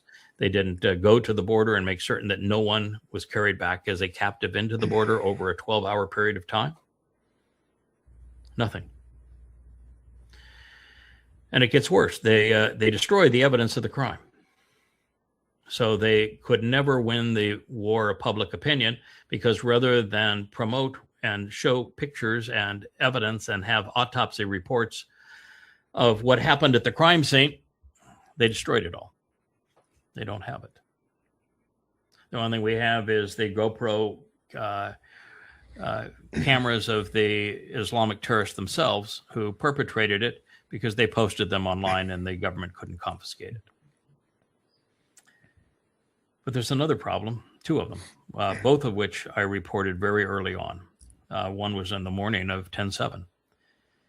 The reinforcements that should have been around the fence line in southern Israel near the border with Gaza had been withdrawn to support a religious ceremony that had nothing to do with the Torah. It's called Shimkat Torah, but it has nothing to do with the Torah. It's another day that the rabbis add to Sukkah, and they wanted to celebrate it, taunting the Fakistinians, so they did so up in Judea and Samaria. And because they were going to taunt the make-believe Philistines, they brought Army Reserve units up there, IDF Reserve units up there to protect them, so they were hours and hours out of place. The morning of 10/7, nobody even bothered to awake Netanyahu, and when Netanyahu finally wanted to respond, he was precluded from doing so by the judiciary. The Shin Bet and the Mossad, who had copies of the plans, never said, this is Alaska flood, this is what they're doing. We need to get all manner of personnel near the fences because their goal is to bring as many Israeli hostages across that border because of the power of the hostages to control us. It was never discussed. And here's the worst part of all. There is considerable evidence that many of the 1,200 Israelis that died on that day were killed by the IDF in friendly fire. And it's part of a published IDF engagement book that if you are involved in something where it appears there's going to be hostages, killing an Israeli is better than allowing the Israeli to become a hostage. And so they don't want it published. And so it's a really, really sad situation. And then, of course, Israel never once acknowledges what was the real inspiration for 10/7. And it is a reenactment of what happened at Khabar 1,400 years ago, where Muhammad early in the morning attacked a Jewish farming community in Khabar, where he was the first time he used Allahu Akbar, and where he ravaged men and women and tortured them and enslaved the women. And murdered the men. It's the exact same situation. You can play this. This is part of that. And of course, what Israel, I'll just say one other thing, and that I think I'm the first to identify, is that when you read Sinwar's paperwork on all of this, and you witness what Qatar already had in place and had funded and across Europe and America, the entire purpose of the 10/7 Alaska flood attack was to taunt Israel into invading and destroying Gaza. And she still doesn't get it. They were taunted into attacking and destroying Gaza. And even before they entered Gaza, they were being called genocidal on American university campuses by the Marxists and throughout Europe and the marches in the street. So they already had all of this set up to demean Israel and demonize Israel even before they responded, because they knew they were taunted into this response. And by being played in this way, Israel was destroyed. And then when Iran wanted Israel to attack, and Iran now, I posted something, we'll maybe get to it later this morning, but Iran posted a Arachi, who is a really smooth-talking diplomat. And he acknowledged that the purpose of the MOU was to put Israel and the United States at odds with each other, so that the United States, to get the deal to end the war, would have to betray Israel.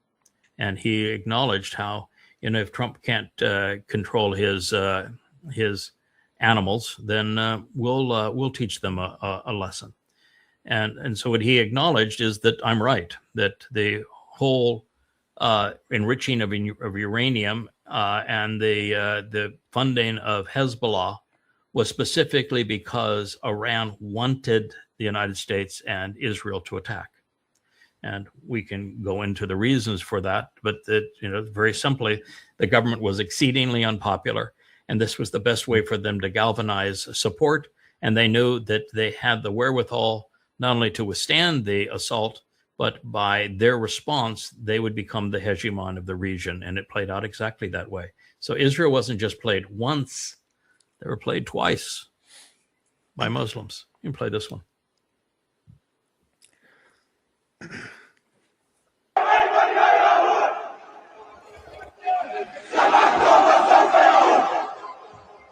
This is a video from a recent protest in Gaza, where you can hear people calling for another October 7th massacre on Israeli civilians. Almost 3 years after the October 7th massacre, there are still people who praise what happened and openly call for it to happen again. This is why the IDF continues to operate against Hamas, to dismantle its terror capabilities, protect Israeli civilians, and ensure that another October 7th massacre will never happen again. Listen carefully. You got played. I want to go a little further here. Let me. Okay. Oh, there we go. You got played. You got played. By invading and destroying Gaza, you destroyed Israel. The whole world turned on Israel because of what you did in Gaza. And literally, the whole purpose of October 7th was to get you to do that, and was to get you to try to take out Hamas. So when you see this and you realize this is a recent protest, that means that you are now insane to request what you're requesting. You want to continue a strategy that has turned the world against you and has not eliminated Hamas. And you want to continue it. That's insane. And you're not willing to acknowledge that that strategy is what caused the world to view Israel as the least desirable country in the world. And on top of all that, after all of this, you can't tie this to Khabar. You can't tie this to Muhammad and Islam, to the Quran and Hadith. And you don't recognize that the enemy is not Hamas, they're just a symptom. That the problem is Islam, and that you can't beat and defeat an enemy like this with bullets and bombs. You'll make it worse. And you're still not cognizant of the fact that if you wanted to render Al-Aqsa flood to be a negative result as opposed to a positive result, the thing you should have attacked was Al-Aqsa Mosque. You should have razed it to the ground. You had given the perfect opportunity and you didn't do it. To have this scheme by an Islamic organization called Al-Aqsa Flood, which is a Quranic slogan, take out Al-Aqsa Mosque to raise it to the ground as a consequence of what they did, would have turned the whole world upside down in terms of an understanding of just how demonic the claims Muhammad made about Al-Aqsa. The wild donk-ass ride to Jerusalem after let's talk about why that's there. A pedophilia and satanic verses. Muhammad got caught admitting that he spoke for Satan, that he admitted that Allah was just one of a bunch of gods and goddesses, and then he tried to contradict that with saying, would all of Allah's messengers speak for Satan? And then he was in bed with a 6-year-old girl, and to try to clear up the whole mess, he imagined that a winged ass came to take him from the Kaaba to Jerusalem, because you couldn't get to Allah by way of the Kaaba. You had to go to Jerusalem. And he imagined that he rode this donk ass to Jerusalem, and then he met in the temple that he didn't know had been destroyed 600 years earlier. And by the way, he didn't even know the name of the town, the city. And then he said he met with a bunch of Jewish bigwigs, all of whom had deceased centuries and millennia previous. And then when he claims he went on this journey, that his donkey mule jumped up to go visit Allah, and en route to Allah was hell.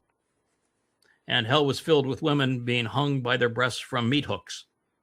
So how do you like the story so far? Because that's the story. And it's what I'm telling you is exactly how it happened. And it gets worse from there.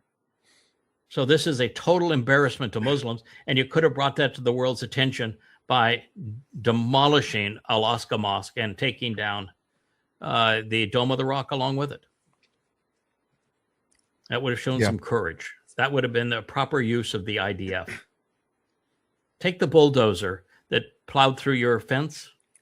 Take that same bulldozer and use that bulldozer to take down both of those structures. Mm-hmm. Yeah. They would rather pound their shields and rattle their sabers than take decisive action like that. In the meantime, the armies are forming. We're into the time of troubles. It's not going to get any better. It's also interesting. This reads, "Oh, Jews." Muslims know they're not Jews. Jews are the ones who don't know they're not Jews. They're called Yahud. And they're called Yahud because rabbis sold them Talmud stories, and in the Talmud, they're referred to as Yahud. The first Jew did not exist until the 17th century. And all Jew is this terrible lie that removes Yahweh's name from his people. So it's a divorce declaration of now Jews against Yahweh. That's what happened. That's how they became Jews. And they're not saying Jews, they're saying Yahud. What a crime. It's been impossible to erase the damage that the protocols of the elders of Zion has done. That's still out there, and a lot of people are still looking at that. Christian New Testament. It's impossible to erase the damage that the Christian New Testament has done. I'm with Kevin on this. I'm with Kevin on this. Well, there are, and I've written about it. There's lots of people that still believe that the Protocols of the Elders of Zion is a real book, real history. When in fact it's a paraphrase of a French novel where it was little devils that were meeting, and it had all to do with European aristocracy. It had nothing to do with Jews, and it was just had the names replaced. It's a fraud of the worst order, and it's so easy to demonstrate that it's a fraud of the worst order. It's astonishing that people are still stupid enough to believe it, but they are. Blame the Jews is the world's favorite conspiracy. But the basis of blame the Jew conspiracy is Paul. And what Paul's pal Luke had to the words he shoved in Peter's mouth, where they both claimed that Jews killed their God. And, bottom line is, God's not a man. God cannot become a man. God cannot be killed. And Jews never crucified anyone. The whole thing is a stupid lie, but that stupid lie is the basis for anti-Semitism and the blame the Jew conspiracy. I had a post here. We probably won't get to it today. I hope I can maybe reprise it for tomorrow if we don't. My least favorite influencer, the man that I keep on saying has just lost it. He sets himself up in a cathedral-like setting, and he's got a bunch of clerics around it, but he is in the center of this vaulted ceiling cathedral setting. And he's reading the story that's attributed to the myth of Jesus, talking about the person who was given all the opportunity in the world, but they returned nothing of value, and the person that was given nothing, and they tried to deliver something. And the purpose of the story is to demean the Jews and to say, well, the Jews were given the opportunity and they were going to get the inheritance as a result. But because the Jews plotted to kill the Christian God, it was taken from them. And that story is used. It's probably the number one story that is used to justify demonizing Jews and justifying the replacement theology of the God of the Old Testament lied when he said that the Jews were the promised people and the chosen people, and that he was returning on their behalf. He just is a liar, but it's okay. We have a replacement God anyway. And the replacement God said all of this, that the Jews were going to be bypassed, and all the promises given to the Jews were going to be given to the Christians.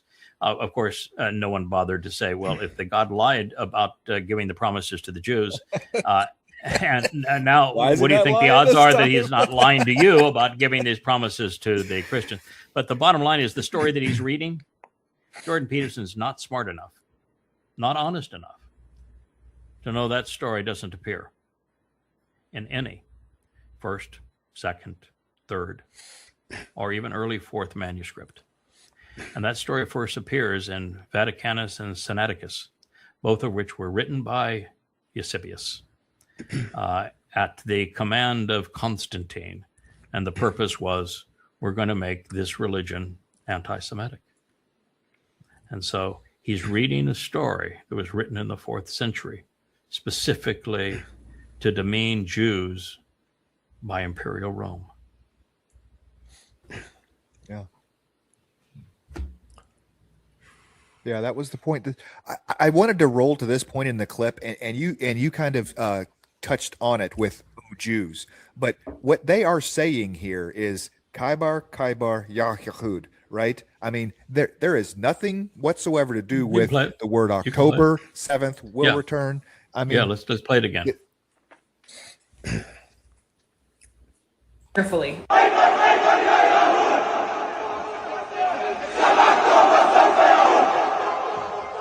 This is a video. Yeah, you're right. It's Khaybar. Yahud. So they're calling Jews Yahud, and it's Khaybar. And the reason they're calling it Khaybar is that they recognize something that Jews still do not know. And I have done a series of these programs, early vlogs, on the story of Khaybar, where I have read every document that exists that explains what happened at Khaybar. And I have, you go to yadayah.com and you go to the Goddamn Religion series. There's 5 books. I think it's in the 4th volume. It's not the 4th, it's the 3rd, is the story of Khabar. And the story of Khabar is so damn important. Muhammad had perpetrated genocide and apartheid on the 30,000 Jews that were in Yathrib, which is today's Medina. He went to Yathrib, Medina, following the embarrassment of the Knight's Journey, this trip to Al-Aqsa Mosque that, of course, didn't exist, to the temple that didn't exist, on the winged ass that didn't exist, because of his satanic verses, because of his incorporating Alat, Al-Uzza, and Manat, all goddesses, into the Quran and into the Islamic religion. And he was laughed out of town. And when he was laughed out of town, he begged other people to take him in. He was a laughing stock. And he found 20 Arabs from Yathrib, which was 3/4 a Jewish, it was the highest concentration of Jews, probably the most prosperous city in Arabia at the time. And he found 20 Jews there that had heard the rabbis speak of this coming Messiah, which is, of course, a rabbinical lie. And this was, around 522 CE. And they had heard about this coming Messiah. And then, and so when Muhammad met with them, he said, "Will you take me in?" And I said, "Well, what's involved in this?" He says, "Well, I'm a messenger of God." And he said, "Oh, you sound like you might be that Messiah guy that the rabbis keep on saying they're looking for." Yeah, he says, "That's me. I'm the Messiah guy." Yeah, that's me. I'm the Messiah guy. And they said, "Well, what's in it for us, Messiah guy?" "Well, we'll bring you to the Jews. They'd love to see you as you're the Messiah guy." And he says, "Well, we have this religion here, which is really cool because you're going to become terrorists and mass murderers and rapists. And my God approves all of these things. And so what we're going to do is we're going to go rob people, starting with my own family, because I don't like them very much because they laughed me out of town. We'll rob my own family, and then we're going to rob the Jews. The Messiah, they're not going to like this version of the Messiah very much, but what do you care? We're going to rob the Jews, and they've got a lot of things, because you came from Yathrib, you know how wealthy they are. We're going to rob the Jews, and then we're going to rob everybody else in Arabia. In fact, we're going to pledge to wage war against all mankind. And the deal is here, you get to keep 80% of what you steal. And my God's going to authorize you stealing. He's going to say stealing is lawful and good. And you're going to go enslave people, and you get to turn women into sex slaves. How about that for fun? And you get to rape them. And then in my religion, all women are property of men. You can beat them up, you can starve them, you can do whatever you want. Many wives as you want, many girlfriends you want. Really, it's quite a deal here. And I'm going to authorize all of that. You just have to give me 20% of the cut, and we'll have a great time. We'll be barbarians. The Pledge of Akbar. That's the story. And he went to Yathrib, and he systematically annihilated the Jews, perpetrated apartheid on them, perpetrated genocide on them, butchered them. And the few Jews that he exiled and robbed before he annihilated them, it goes right back to Adolf Hitler. The first Jews he exiled and robbed before he began to annihilate them, they went to Khabar. And they did the same thing in Khabar they were doing in Yathrib, which is they were date farmers. And they had no weapons of war other than the pruning hooks. Gardening utensils. And so one morning, guess who was there? And it wasn't just there randomly. Khabar. Read your damn Quran. Read the Hadith. You know why Muhammad was at Khabar? Yahud? Because he had just gone the day before down to Kaabaville. I use Kaabaville as opposed to Mecca because Mecca didn't exist at the time. It was Petra. He was there and outside the town, but he got cold feet. He was talking with a representative of his own family, and he reminded him, he said, the last time you were here, we were left out of town, and now you want to bring your new followers here into town, and everyone's going to tell the story about how, you were a pedophile, you were a rapist, you were a demon-possessed liar, and you spoke for Satan by your own admission, and you had 3 goddesses of the Kaaba incorporated into your religion, and your excuse was a donkey ride to a city whose name you didn't know, and to a temple that didn't exist, to a mosque that didn't exist, and you had to travel through hell to get to the Islamic heaven. Do you want us to tell that story? How do you think you're going to respond to your followers this time? Muhammad got cold feet. He's leading a bunch of militants who were there for rape and plunder and murder and slavery and rape. And I know you reported rape, but I like rape. Wasn't that the blazing line saddle? The line that my wife's going to be so mad at me for repeating. I know that's a disgusting line, but the blazing saddles was done at a time that such things were considered funny. And I know rape is not funny, but Islam's not funny either. So if I can make some humor in the midst of it, I'm going to try. Right. His goons all turned on him. They said, "Wait a minute, this is not fair. You told us we were going to come and we're going to conquer this place. That we were going to make lots of money. We were going to have our slave girls. We were going to have our booty. And now you're going away, and we don't get to kill anybody. We don't get to enslave anybody. We don't get to rape anybody. This is not going to work, pal. That's not what we signed up for." And so Muhammad's really on his wit's end, because he had just signed an agreement, just like Trump, a memorandum of understanding, where he said, I would not terrorize my own people. I wouldn't rape them. I wouldn't kidnap them for ransom for 10 years. In other words, I won't be a Muslim for 10 years. And he even said that he wasn't the messenger of Allah. In fact, he even said there was no Allah. And so he signed all of this, a defeatist, and his people are revolting against him. So he needs easy prey. Khabar was easy prey. He immediately left Hudabayah, which is where he was, and he signed that document. He went directly to Khabar.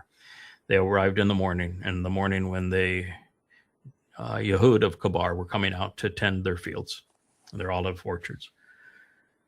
Muhammad was yelling Allahu Akbar. And over the next week, every Jew in Khabar was essentially either murdered, raped, enslaved, many tortured. That's what happened. That's the basis of Islam. That's the Treaty of Hudaybiyah. And it's chronicled in the Quran. And the treaty that Muhammad welched on, that he went and he didn't even last a day, the 9th surah of the Quran says any treaty between a Muslim and a non-Muslim is not binding on the Muslim. Now, didn't you think that would be rather important for this Jewish IDF woman to know that they're not saying, oh, Jews, October 7 will return, that they're saying, oh, Yahud, Khabar, Yahud, and that it's purely Islamic, that this is a reenactment of a raid against a farming community, a la the kibbutzim, early in the morning screaming Allahu Akbar, with women enslaved, taken for ransom, men murdered, people tortured, all in the name of Muhammad and Islam. It is the same thing, and they can't put those things together. Now, if you want proof, go to yahowah.com, read Goddamn Religion. Every nuance of this is documented, and from the oldest Islamic sources.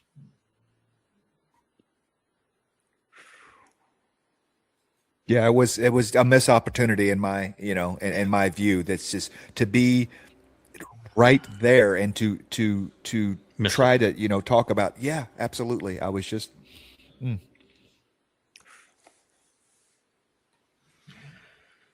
A woman dressed like, dressed like she's a religious Jew, like she's Orthodox, and she's replacing Jesus's name, which is a person who never lived, with giving him the name Yeshua, which means to cry in Hebrew, and is trying to mix Judaism and Christianity. And what I'm here to tell you is that, and she's got our little Talmud books all around her. You want to mix Judaism and Christianity. You don't create something that's better. You create something that's worse. And so that kind of lie has caused many, many people to lose their way. And so I'm going to tell you that you might as well remove the scarf. You might as well step away from the Talmudic books behind you. You're dead ass wrong. Jesus never existed. And to give the lie a different name is to lie on top of a lie. Stop it. Stop it. Just stop it. Don't call me Shirley. Okay, just for just a moment of levity. Well, can we play this just for a moment of levity? Absolutely. I'm a big airplane fan. Okay. Can you fly this plane and land it? Surely you can't be serious. I am serious. And don't call me Shirley. Doctor, I've checked everyone. Mr. Stryker's the only one. What flying experience have you had?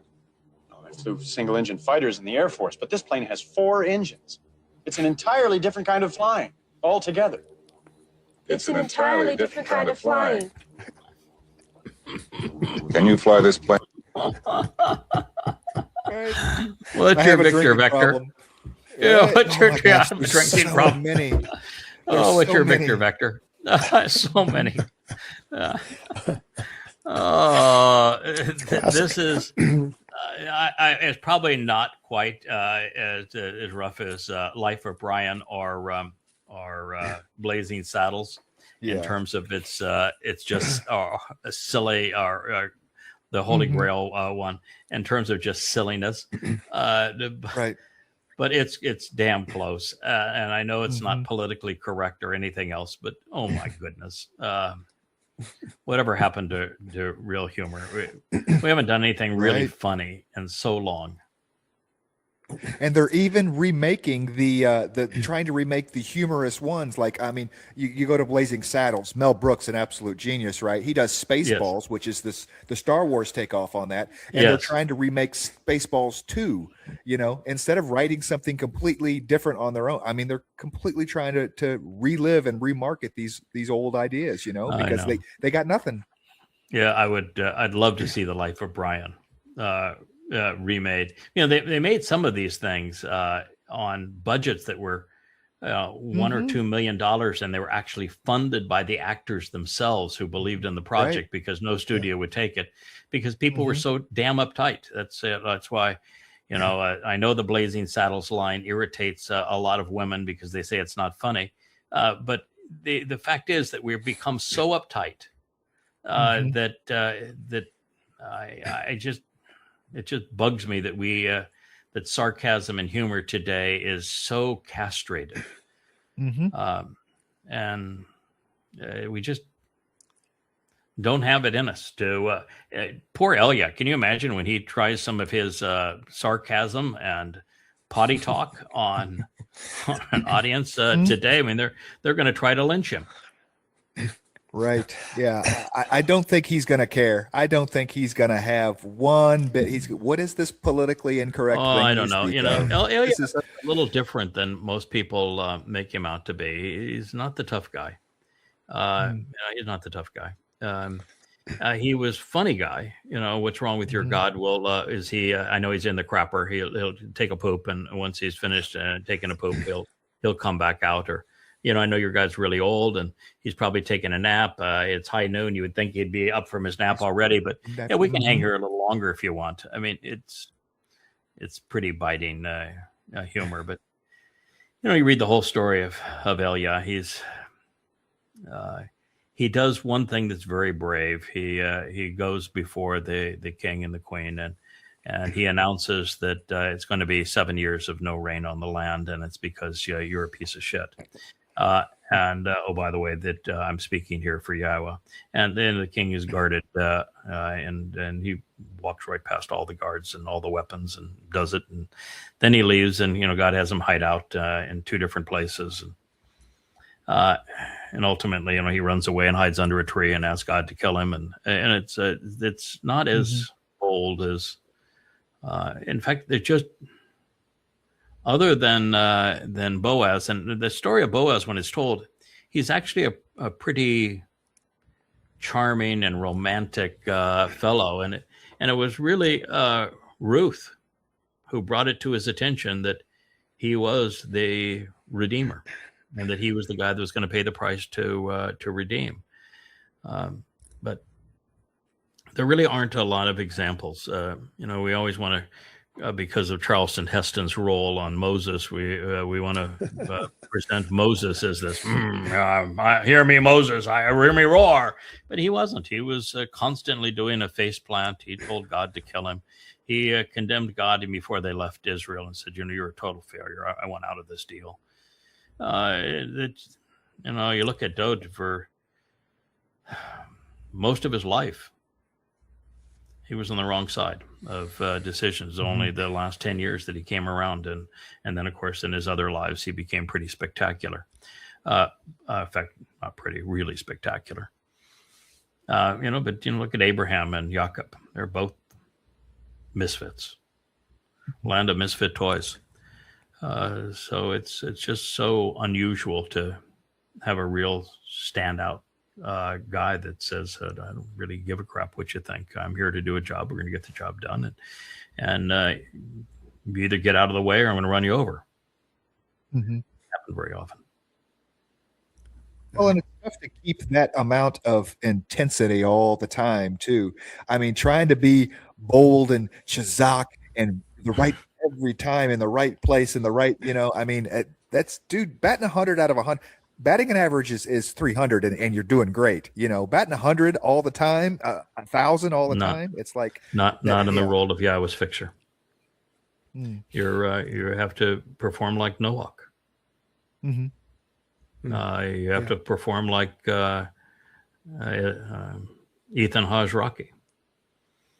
You don't get do-overs. You don't get, you're going to have the bags under your eyes, because this is a 14-hour-a-day gig, and you're going to have to sleep at night, because you're going to have to get up and ready to go the next morning, and you're going to do it 7 days a week, and you are never going to say, I mean, you might say occasionally, okay, God, that's enough responsibility. You keep on adding responsibility, and we're going to have a real problem here. It's too big a burden for any man to carry. And God says, who's to decide how much you can carry? Maybe I know you better than you know you. And it's another, and it's another, and it's another. And he fully expects that you're going to bear whatever he's going to give you. And that there is, now, there's only one role like that. And he has a woman that he has dragged through time with him. But there's only one role like that. And it's interesting that the role is not the main character. He's the guy that supports the main character. The young one. The Khatan. Young man. Khatan Mayor. Yeah, I think this is interesting. The cavalry. First of all, I think that the bravado, and I don't know if they really had wings like this, but they were alleged to. But the bravado of the largest cavalry to ever march, and this is the Battle of Tours. It's the one that changed finally the history of the Islamic advance. But from 622 to 1683, over 1,000 years, Islam was the most murderous, genocidal, colonial, oppressive, destructive force on earth. So it's just something to keep in mind. It was 1,000 years of oppression. It ended, it didn't end for the people they had oppressed. They would continue to oppress them even to this day.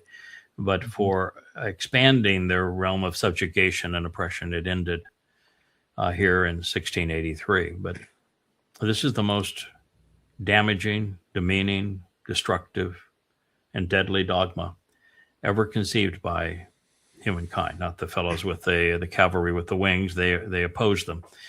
But if not for this cavalry charge, Europe would probably be Islamic. Absolutely. It's just a shame that people, Marxists and Muslims today, are condemning Jews for being colonialists, and when the truth is exactly the opposite. They haven't colonialized any place at any time. And the Muslims have done nothing but impose colonial dictates, and they make the British look like buffoons by comparison. I mean, it's a bloodbath with Islam. It's convert or die. And if you don't want to convert, and we think that we want you to live, then you have domini status. It's an apartheid regime, and you have to give up all property ownership, and you pay a tax that funds our oppression of you. It's a horrid, horrid religion, and this is the consequence of 1,000 years of blood. Yeah, the world doesn't want to hold the religion accountable. Even Israel can't hold them accountable. And in all this time, their message hasn't changed. You know, in America, every time there's a new president is elected, you get a new message. But in Islam, they're doing the same thing they've been doing ever since the beginning. And the reason, of course, is because of Allah and Muhammad. Islam can't change. Islam, I mean, the Quran even itself says it cannot change. Allah is demonic. Muhammad was the most perverted, murderous thug who ever lived. And Allah is the carbon copy of Muhammad. The Quran is the worst book ever written. It's just a damn shame that people don't read it or go to Prophet of Doom. It was Prophet of Doom, now Goddamn Religion. Read the 5 volumes of Goddamn Religion. It's the most comprehensive presentation, best documented presentation of Islam ever written.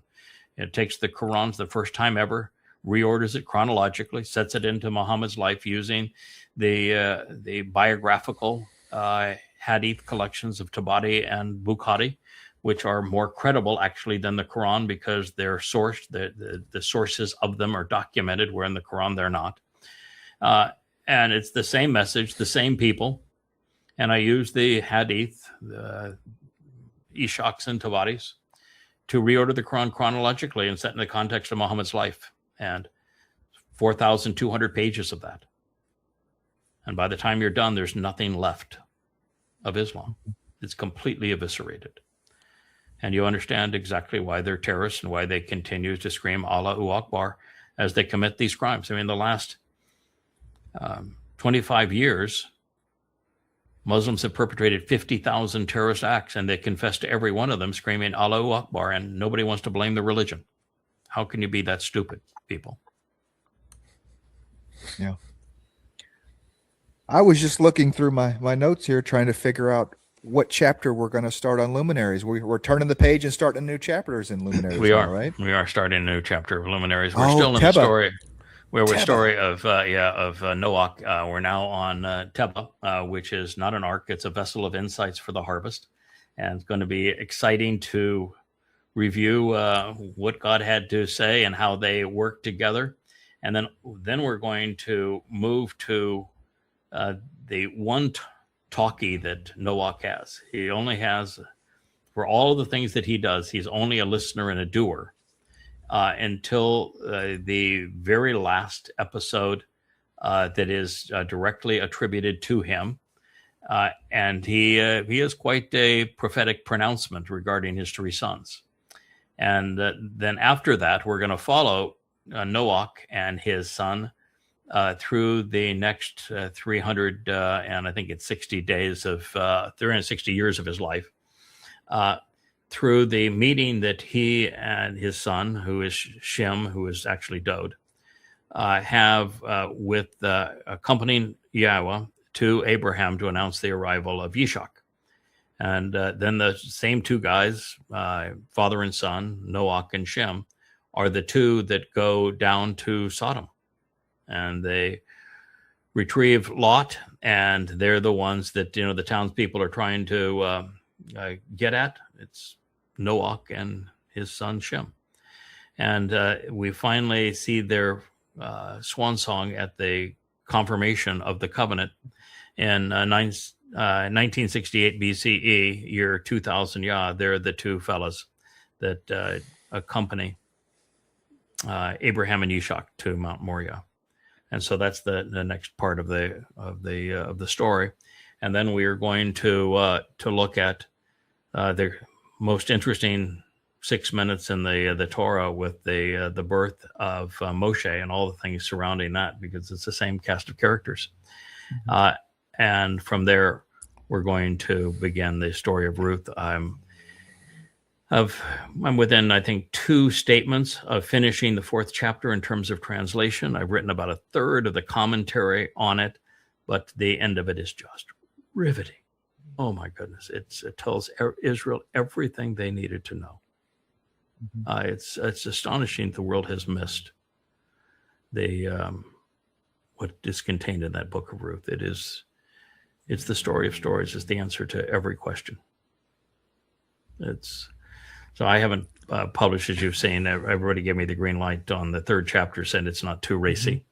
It is pretty racy, but it's evidently, and everybody agreed that that's part of the story. It's the naked Nabis exposed, totally exposed. The whole story is exposed in these 2 individuals, and the 4th chapter is just if you know how Hebrew was written and who the players are, and you see the way that Boaz manipulated his audience and the way that his audience then responded to him, and the way they were talking about this Redeemer and what is actually required of a Redeemer, which is, that's the toughest job there is. Got to pay the price. Pay the price. The Redeemer pays the price. So you really got to know. And of course, Boaz paid quite the price for Ruth. He had to buy huge swaths of land to acquire Ruth. But that was his own scheme, because he tossed Ruth in with the land, and there was no no reason to do that other than he thought it would be a fun idea to do it. It's just a marvelous story. And you get back into the end of it as to who the conclusion of the first chapter is that Naomi, she represents the embitteredness of Israel. Mm-hmm. And it is the Savior that is delivered to Naomi. A son is born, a child is given to Naomi to restore her soul. And Naomi represents Israel. And so the whole thing is prophetic of what we read in Yahowah chapter 9 and of what we read in 2 Samuel and throughout the Mizmor. The whole story is told right there. And then you look at the generations that lead up to Boaz and who Boaz is and how Boaz is going to be forever remembered and his name throughout Israel and throughout time. Boaz is the only name on the temple. Yahweh's name's not even in the temple. Mm-hmm. There's a name on the north and one on the south columns, but the name on the south column is a title. It's not a name. The title applies to Dode. There's only one name, and it's not even Yahweh's name. Yahweh didn't have his name written on his own home for the covenant. There's only one name there, and it's Boaz's. And you try to figure out, what is Boaz? Get that distinction. And it may be because, well, it's pretty tough to be Shazak all the time. Mm-hmm. Yeah. To be Gabor all the time. And so God's way of saying, I recognize he did it. And I wouldn't be surprised if it appears again. I actually wouldn't be surprised. I got to tell you, I'm really liking this Luminary series. I mean, it's just enthralling. I've just been pulled into it. It's just so nourishing. It's yeah, it is. And it's it starts with the first prophecy in the Torah, and it follows that first prophecy all the way through the end of the book, and then it gets to end with the greatest celebration. Because in the middle of it, we follow the sun and the moon all the way through all the prophets, right to the end times. But then we follow the many lives of the Greater and Lesser Luminaries, and the most interesting expression of their lives is in the story of Ruth and Boaz. And boy, is it ever tasty! I mean, this story is so delicious and beautifully, beautifully written. Dude could write. That's for darn sure. Mm-hmm. He could weave a story. Yeah, and one of these days I'm going to go back and retranslate all of the proverbs, the mashal. Mm-hmm. Now that we know who wrote them and why they were written, my guess is we're going to find a similar interest in having every word be a clue that is another facet on a diamond that reflects a brilliant insight. And boy, that is the way. Every time you translate a word in the story of Ruth, you're just saying, "Oh my goodness, I could write books just on this one word and how it was used right here and what it means."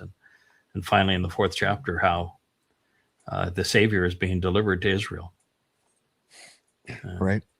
This is the son who was given. This is the child who was born, and they're born through Boaz. Now, one of the things I just learned, and I must have been sloppy previously, but certainly didn't intend to make the mistake.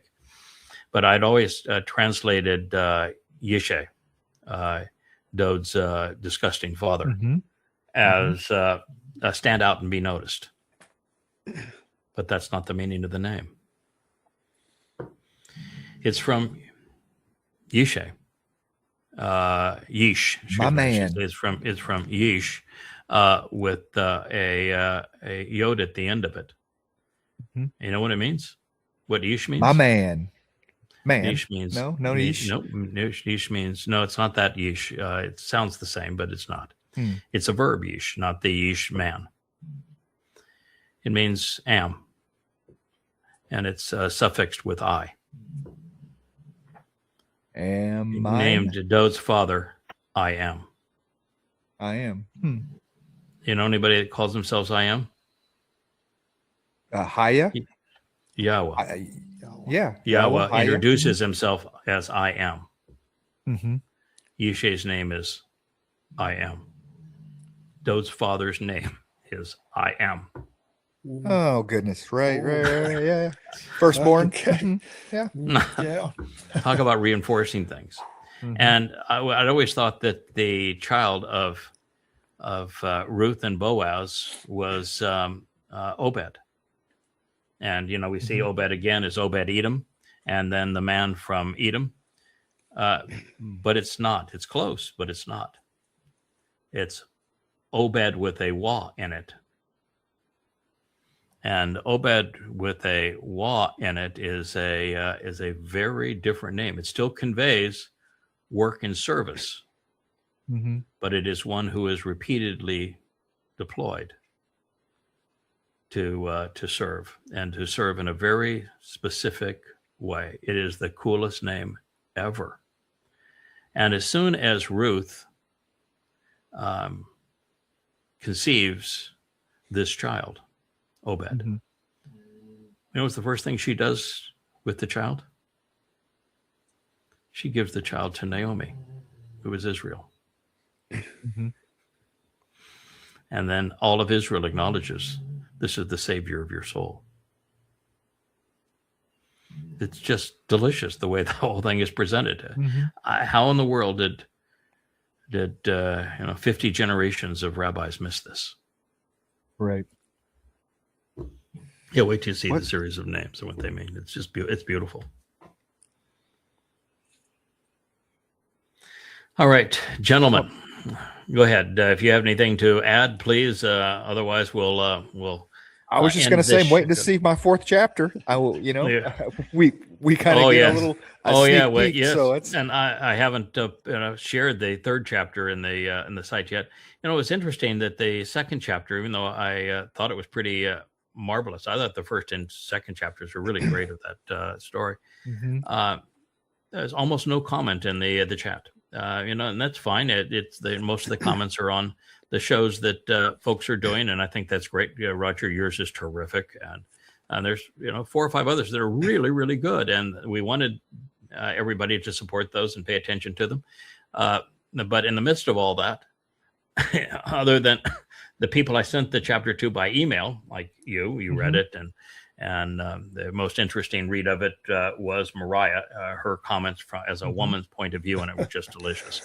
And Leah had her tears to shed on it and laughter, and did Rich and Perry and you, Kevin, and so there's a lot in it that the core group responded to, but in terms of just the listeners and the chat, there was almost no feedback. And I said, well, maybe I'm making a mistake here by presenting it early, and we'll just wait until the whole book is published. But so I'll think about it anyway. I won't finish chapter 4 commentary probably until sometime on Saturday. Is probably when I'll get that done.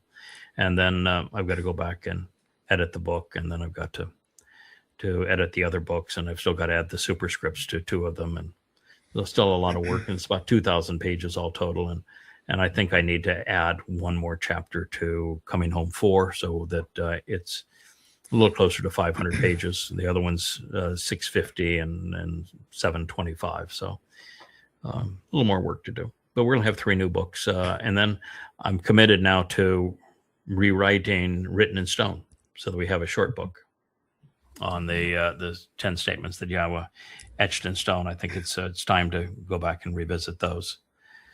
And all the while, Joe is now finishing the talkies, and really what we have to do is to implement an avatar so that we can also display them in places like YouTube and the social media channels. They're going to be a lot better with avatars there. On our own website, the avatar is not really necessary because of the fact that you have the page turners and the highlighted text of the page that is being read. But I will tell you, the text-to-speech voice is really good. And the guest speakers that read things like the Christian New Testament are hilarious. So It's really, really well done. But again, even there, we're getting very little feedback from our own community, and you wonder why. It's the best thing I've ever seen to our site.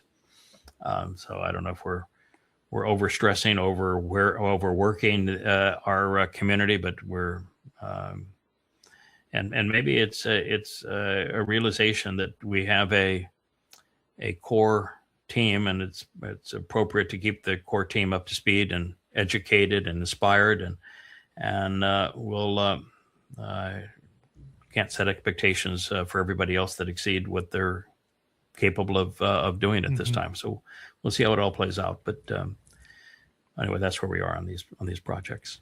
But I'd just like to say towards the end here that over the years, I've seen a lot of changes in Yahowah and translations, and we're entering a time now. We've already entered it, where the sites and translations are maturing to a point where we're really getting the story that's meant to be told. Yeah, and it's so exciting for me. I mean, it's just I'm relishing as it's coming out, and the insights are they're just amazing. And the Teba is just going to be fantastic. I just know it is. Yeah. So yeah, thank you, Roger. Thank You, Kevin, Rich, Perry. There are, and even some of the younger guys right now. I mean, Mark's come a long way. John is another one's come a long way. Will has been spectacular. You look at Mariah and her husband and how well that they're doing, and they Call Your Next Witness with Shannon and Matt, also wonderful. That whole YA2 Z team is spectacular. We're really, and if I've left out somebody's name, I'm sorry. And I'm reading some of the very mature comments. Like Doe's written some really outstanding things recently. So have you, Roger. We have a core group that is truly remarkable. I mean, just the right team at the right time, the right level of maturity, and everybody is rowing at the same pace, at the same effort, in the same direction. And the pace that we are learning and growing and beginning to see the whole picture of God fall into place, so that we know exactly who we are and where we sit in the middle of this, and where God is going with this story and how that story is going to develop. It is the most exciting thing you could ever possibly want. You know, I look at, I've been telling the guys here for some time that I've never been one to ask for a sign. In fact, in any of the deployments I've had, I've never asked God for a sign. And I didn't ask God for a sign when he approached me this time. And even when the first thing he asked me to do was something no one had ever survived. And yet what we have come across with the sign of the Mayoreth, the Greater and Lesser Luminaries, and all of the signs that were presented along the way in that story. And then the signs of the last word picture and how we developed that. It's God says, I know you didn't ask for a sign, but you won't mind me if I give you 1,000 of them, would you? And so he's provided signs that are so unbelievably reassuring. You read every word of Ruth, and it is a sign of, yeah, this is who you are. Thank you for doing what you've done. It's transformative, and it's appreciated. And so, yeah, the whole thing is the Luminaries is the sign that God is revealing to us, and it's the sign that is woven through his whole story. That's why it's the first prophecy. So, Roger, I'm with you. For us. Pardon? The signs are for us. The signs are for us. The general public who's not paying attention and won't ever contemplate or grasp what's happening. It's true. The signs are so far beyond them. To hear like this Jordan Peterson, who has this huge audience and a fairly young audience that is spouting all this religious rubbish. And here you have a team of people that know the truth, can prove the truth, and are speaking directly for God. this time and know exactly where we are in his timeline and what's going to happen over the next 7 years. And very few people listen. Doesn't change our zeal for doing the job. We're here to complete this mission, and we're going to do so, and we're doing it to God's satisfaction. It's just that truth is very, very unpopular. God's very unpopular. Yes. But he is not unpopular with us, nor is truth. So he's found a place where it resonates, and that pleases him no end. All right, Roger, thank you. Perfect timing for your participation today. What a great story to start this show with. It's transformational of our world. But everybody would probably yawn at it and won't understand why it's important. I'm glad Leah brought it to me this morning. I stand corrected that it was exactly as it's reported. And Kevin, always wonderful to have you as a co-host of the show. And Rich and his pal, Wookie, are the controls on the far side. Great to have you participate. We'll this afternoon with another episode of Luminaries. It looks like we're about to fade out and our stream is not, so the timing is good. Good day. Hey there, thanks for tuning in. That was Fetch. Gotta run now. Catch y'all on our next podcast.